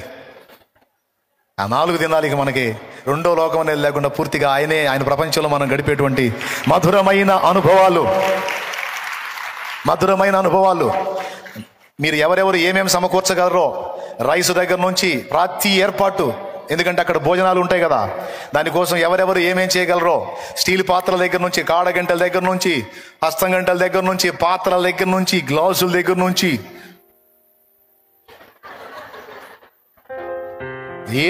ఎవరెవరు ఏమేం చేయగలరో మీ దమ్ము, మీ ఓపిక మొత్తం సమకూర్చండి. ఇదే చెప్తున్నా, అన్నిటినీ సమకూర్చండి. ఎవరికి అవకాశాలు ఉంటే, ఏవేవి అవకాశాలు ఉన్నాయి అవన్నీ కూడా వినియోగిద్దాం. గడిచిన సంవత్సరాలు అలాగ పంపించారు, అలా చాలా వచ్చినాయి, మొత్తం వాడాం. దేవునికి స్తోత్రం. ఈసారి కూడా అన్ని రకాలుగా మీరు ఏవేవి చేయగలరో అక్కడ అవసరతలు చూసి ముందే సమకూర్చేయండి. ఆ 4 దినాలు నేల నలు చెరగుల నుండి దేవుడు ఆత్మల్ని పంపబోతున్నాడు, బలమైన కార్యాలు జరిగించబోతున్నాడు. అది నేను చెప్పడం కాదు, నా దేవుని కార్యాలు మీరే చూడబోతున్నారు. ఆయన బలంగా కదలబోతున్నాడు, బలమైన తన బాహువును చాపబోతున్నాడు. ఆమేన్. గొప్ప గొప్ప కార్యాలు రెడీగా ఉన్నాయి. ఆమేన్. కాబట్టి ప్రార్థన చేసి సిద్ధపడండి. ఇప్పటి నుంచి ఎందుకు చెప్పుకుంటూ వస్తానంటే అప్పటికి రెడీ అవుతారని. అలాగే మీ ప్రదేశాల్లో మీరు పోస్టర్లు అంటిస్తారో, ఫ్లెక్సీలు ప్రదర్శిస్తారో, ఎలా తెలియజేస్తారో మీ ఏరియాస్లో తండ్రి సన్నిధి మీటింగ్స్ గురించి, మహాకూటాల గురించి మీరు పబ్లిక్ చేయండి. అన్ని చోట్లకి నేను పబ్లిక్ చేయాలంటే నా వల్ల కాదు, చాలా అవుతుంది. అందుకని మీ ఏరియాలో మీరే ఓ ఫ్లెక్స్ వేసేసేయండి, పోస్టర్లు వేసేసేయండి. ఎందుకంటే అది మీకు నెట్లో అప్లోడ్ చేయబడింది ఆ పోస్టర్. ఓకేనా? అప్లోడ్ చేయబడింది, దాన్ని డౌన్లోడ్ చేసుకొని ఆ ఫ్లెక్స్ వాళ్ళకి ఇస్తే ఫ్లెక్స్ వేసిస్తారు, తగిలించండి మీ ఏరియాల్లో. ఇక మీ వంతు మీరు చేయాల్సింది ఉంది. ప్రార్థన చేయటమే కాదు, ఈ పనులు కూడా మీరు చేయాలి. అందరికీ ఈ విషయం తెలిసేటట్టు అందరూ కదిలి ఆ 4 దినాలు అక్కడ గడిపేటట్టు. ఇంకా సంతోషకరమైన విషయం ఏంటంటే దేవుని కృపను బట్టి మనకు పర్మిషన్ కూడా దేవుడు అనుగ్రహించాడు. పర్మిషన్ వచ్చేసింది. అందుకే ఇప్పుడు పోస్టర్ల ప్రస్తావన తీసుకొస్తున్నాను నేను. అయిపోయింది, సంతకం పెట్టేశారు, ఓకే చేశారు, కొన్ని జాగ్రత్తలు చెప్పారు, ఇలా అని చెప్పి అధికారులు కొన్ని జాగ్రత్తలు చెప్పారు. తప్పకుండా వాటిని మేము ఫాలో అవుతామని చెప్పాం. పర్మిషన్ ఇచ్చినందుకు అధికారులు కూడా స్పెషల్ థ్యాంక్స్ చెప్తా ఉన్నాను నేను. దేవునికి మహిమ. ముఖ్యమైన కార్యం పూర్తయింది కాబట్టి ఇక మిగిలిన కార్యాలు ఇప్పుడు నేను చెప్పిన గుర్తుపెట్టుకుని ఎవరెవరు ఏది చేయగలరో మొత్తం చేయాలి. ఇది ఎవరి కోటాలు? శాలేమన్నాయా మనందరయ్యా? పెద్దగా చెప్పాలి. నాయా మీయా? అది మనయి. పరలోకమందున్న మా తండ్రి, నీ నామం పరిశుద్ధపరచబడును గాక, నీ రాజ్యం మాకు వచ్చు గాక, నీ చిత్తం పరలోకమందు నెరవేర్చినట్లు భూమి అందును నెరవేరును గాక. మాకు కావలసిన అందిన ఆహారం నేడు మాకు దయచేయి. మా పట్ల అపరాధం చేసిన వారు మేము క్షమించిన రీతి నీవు అపరాధములు క్షమించు. మమ్మల్ని శోధంలోనికి తేక దుష్టి నుండి, కీడు నుండి తప్పించు. ఎందుచేతనగా రాజ్యము, బలము, మహిమ, శక్తి సర్వం నిరంతరం నీవై ఉన్నావు తండ్రి. దేవా, మా ముందున్న మహాకూటాలు కూడా మహాఘనంగా జరిగించు. ఆత్మలకు మహారక్షణకరంగా, మహా సంతోషకరంగా జరిగించు. ఆత్మీయులకు బలాభివృద్ధి కలిగించు. ప్రతి అవసరత తీర్చు. ప్రయాణాల్లో తోడై ఉండు.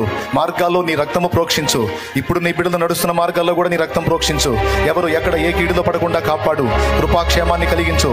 సాతానుకు ఛాన్స్ లేకుండా అన్ని చోట్ల వాడిని బంధించి, బిగించి, తొక్కిపట్టు.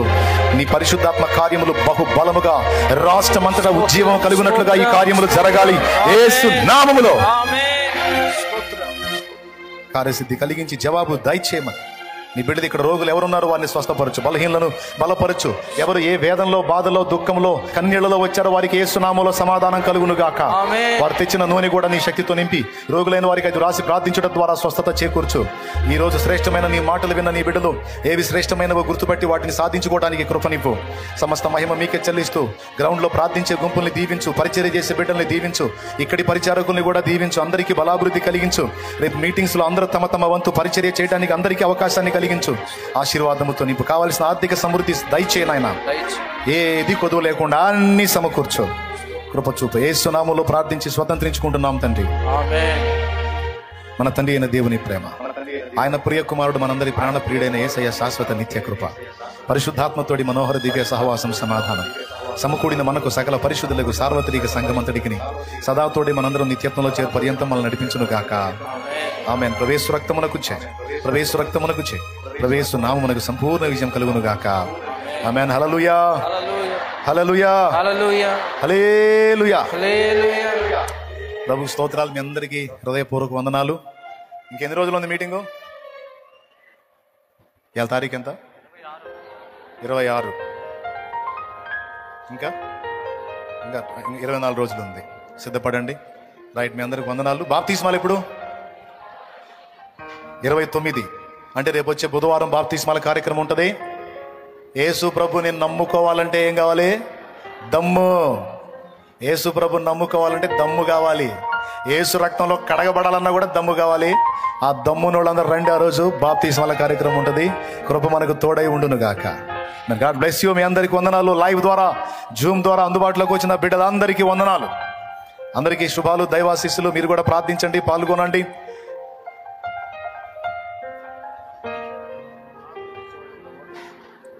దూరం నుంచి రావాలనుకునే వాళ్ళు ఇక్కడ సమీప పట్టణాలు మార్టూరు, ఒంగోలు, గుంటూరు, విజయవాడ, నరసరావుపేట, చిలకలూరుపేట. విజయవాడ, ఒంగోలు కొంచెం దూరం.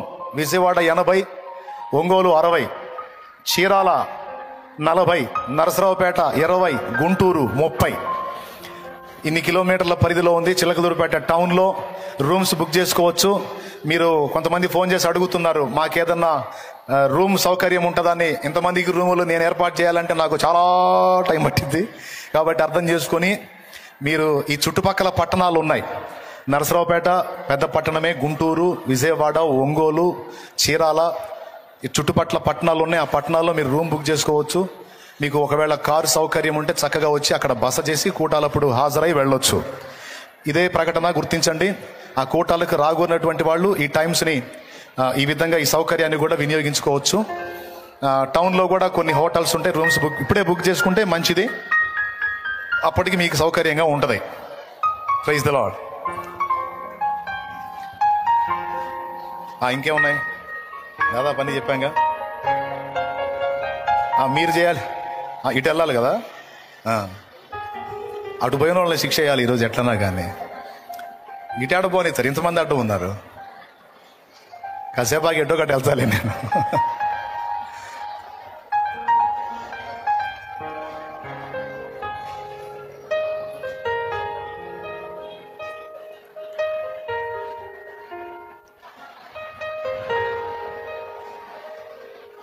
ఈ కూటాలను కూర్చున్న ప్రకటన మీ సమాజాల్లో మీరే పూనుకొని అది పబ్లిక్ చేయండి. పిల్లలు పెద్దోళ్ళు వాళ్ళు దాచిపెట్టుకున్న డిబ్బీలు తీసుకొచ్చిస్తా ఉన్నారు.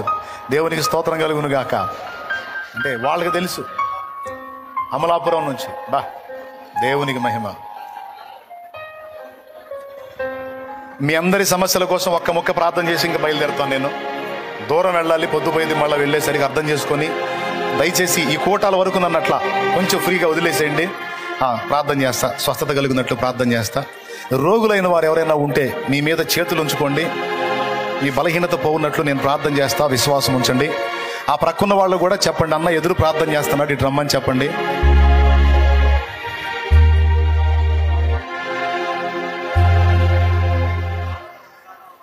బాపట్ల జరుగుతుంది పరిచర్య. తప్పకుండా మర్చిపోయి, బాపట్ల టౌన్ కూడా దగ్గరే ఉంది, చీరాల పక్కన బాపట్ల. దేవునికి మహిమ. అక్కడ కూడా కొన్ని హోటల్స్ దొరికే అవకాశం ఉంది. చిలకలూరుపేట చుట్టూ పట్టణాలే ఉంచాడు దేవుడు. కాబట్టి మీరు ఇప్పుడే రూమ్స్ బుక్ చేసుకోవచ్చు, ఇబ్బంది ఉండదు. రైట్. రోగులైన వారి కోసం ప్రార్థన చేస్తాను, మీ మీద చేతులు ఉంచుకోండి. విశ్వాసం ఉంచిన వాళ్ళు తప్పకుండా దేవుని సమాధానం పొందుతారు. అనుమానించే వాళ్ళు ఏది పొందరు. ఎవరైతే పసిబిడ్డ లాంటి విశ్వాసాన్ని తమ యందు కలిగి ఉంటారో ఖచ్చితంగా దేవుని కార్యాలు స్వతంత్రించుకుంటారు. నాకు బలహీనత ఉంది, నా దేహంలో బాగలేదు, నాకు అనారోగ్య సమస్య ఉంది అంటే నీ మీద చేయట్లా ఉంచు, నేను ప్రార్థన చేస్తా. పరిశుద్ధుడు అయిన మా తండ్రి, ప్రేమ స్వరూపేకు దేవా, నీకు స్తోత్రములు స్తోత్రములు స్తోత్రములు స్తోత్రం చెప్దాం. స్తోత్రములు స్తోత్రములు స్తోత్రములు స్తోత్రములు తండ్రి, నీకు వందనాలు. నీ సముఖంలో నిలిచి ఉన్నటువంటి నీ బిడ్డలందరి కొరకు ప్రత్యేకంగా ప్రార్థన చేస్తా ఉన్నాను. నా కన్న తండ్రి, నానా విధములైన శరీర రుగ్మతల చేత, బలహీనతల చేత బాధపడుతున్న నీ బిడ్డలను ఒకసారి దర్శించండి. వారి దేహంలో ఉన్న అనారోగ్య సంబంధమైన సమస్యలు, అవి కిడ్నీ సమస్య కావచ్చు, గుండె సమస్య కావచ్చు, అది క్యాన్సర్ సమస్య కావచ్చు, గ్యాస్ట్రిక్ సమస్య కావచ్చు, తల సంబంధమైంది, మెదడు సంబంధమైంది, నరాల సంబంధమైంది, మోకాళ్ళ సంబంధమైంది, షుగరు, బీపీ, మరి ఏదైనా కావచ్చు. వారి సర్వ శరీరంలో థైరాయిడ్ సంబంధమైన సమస్య కావచ్చు, ఆడవాళ్లకు చెప్పుకోలేని సమస్యలు కావచ్చు. నా ప్రభా, బాగు చేయగల బలమైన హస్తము నీది, స్వస్థపరచగల గాయపడిన హస్తము నీది. నీవు పొందిన దెబ్బల చేత మాకు స్వస్థత కలిగి ఉన్నది. నీ గాయాలలోని స్వస్థత మా బిడ్డలకు దయచేయి, మాకు దయచేయి. మా సర్వ శరీరము ఆరోగ్యముతో నింపు, మా బిడ్డల సర్వ శరీరము ఆరోగ్యముతో నింపు. అదిగో పసిబిడ్డల వలె తల మీద చేతులుంచుకొని తమ సమస్యను తెలియజేయుచుండగా యేసు నామములో వారి బలహీనత వారిని విడిచిపెట్టి పోవునుగా. ఆమేన్. వారి దేహంలో ఉన్న ప్రతి రోగము యేసు నామములో తొలగిపోవునుగా. ఆమేన్. సంపూర్ణ ఆరోగ్యము వారి రిపోర్ట్స్ మారిపోవాలి. అవి సాక్ష్యాలుగా ఇక్కడికి రావాలి. యేసు నామములో అవి సాక్ష్యాలుగా ఇక్కడికి రావాలి. అద్భుతాలు జరగాలి. నీ బలమైన బాహు చాపు, కార్యములు నెరవేర్చు, కృప చూపు. కృతజ్ఞతలు చెల్లిస్తున్నాను. కనికరించి జవాబు దయచేసి అద్భుతం జరిగించమని నీ కృపగల హస్తానికి బిడ్డలందరినీ అప్పగించుకుంటూ యేసు నామములో ప్రార్థించి పొంది ఉన్నాము తండ్రి. ఆమేన్. ప్రభు యేసు రక్తమునకే జయం, ప్రభు యేసు రక్తమునకే జయం, ప్రభు యేసు నామమునకు సంపూర్ణ విజయం కలుగును గాక. ఆమేన్. సమస్త రోగముల నుండి మన తండ్రి మనల్ని విడిపించినందుకు స్తోత్రం చెప్దామా? స్తోత్రం. ఎలుగెత్తి స్తోత్రం చెప్దామా? స్తోత్రం స్తోత్రం స్తోత్రం. ప్రతి వ్యాధి నుండి మనల్ని విడిపించిన దేవునికి, స్తోత్రం ప్రతి సమస్య నుంచి మనల్ని విడిపించిన దేవునికి, అప్పుల బాధల్లోంచి విడిపించిన దేవునికి, ఆర్థిక సమస్యల నుంచి విడిపించిన దేవునికి, కార్యాలు సఫలం చేస్తున్న దేవునికి, సాక్ష్యాలు పంపుతున్న దేవునికి, రోగుల్ని స్వస్థపరిచిన దేవునికి, దయ్యములను వెళ్ళగొట్టిన దేవునికి, మంత్ర ప్రయోగాలు నాశనం చేసిన దేవునికి, మన వారిని కూడా స్వస్థపరుస్తున్న దేవునికి, మన కుటుంబ సభ్యులను కూడా బాగు చేస్తున్న దేవునికి, మన ఇంటి వారిని కూడా స్వస్థపరుస్తున్న దేవునికి. ఆమేన్. ఆమేన్. Praise the lord. మీ అందరికి వందనాలు, ప్రభువుకు స్తోత్రాలు. మరి సహకరించండి. తండ్రి సెలవైతే నేను మళ్ళీ కలుస్తాను. మరి వెళ్ళి ఈ 2 రోజులు చూసుకొని మళ్ళీ బాప్తిస్మాల టైం కల్లా నేను ఇక్కడ ఉండాలి. అందుకని ఈరోజు బయలుదేరుతున్నాను. నా ప్రయాణం కోసం కూడా ప్రేయర్ చేయండి. God bless you. మీ అందరికి వందనాలు. మంచి పాటలు దేవుడు ఇచ్చాడు. అవి మ్యూజిక్ కూడా చక్కగా రెడీ అయి రావాలి. మీరు విని మీరే సంతోషపడతారని అనుకుంటున్నాను. నేను అది దేవుని బట్టి విశ్వాసంతో చెప్తున్నాను. అది ప్రార్థనలో జ్ఞాపకం చేసుకోండి. God bless you. నేను ఇచ్చినటువంటి చివరి ప్రకటనలు కూడా గుర్తుపెట్టుకొని మీ వంతు మీరు చేయడానికి సిద్ధపడండి. అన్ని విషయాలు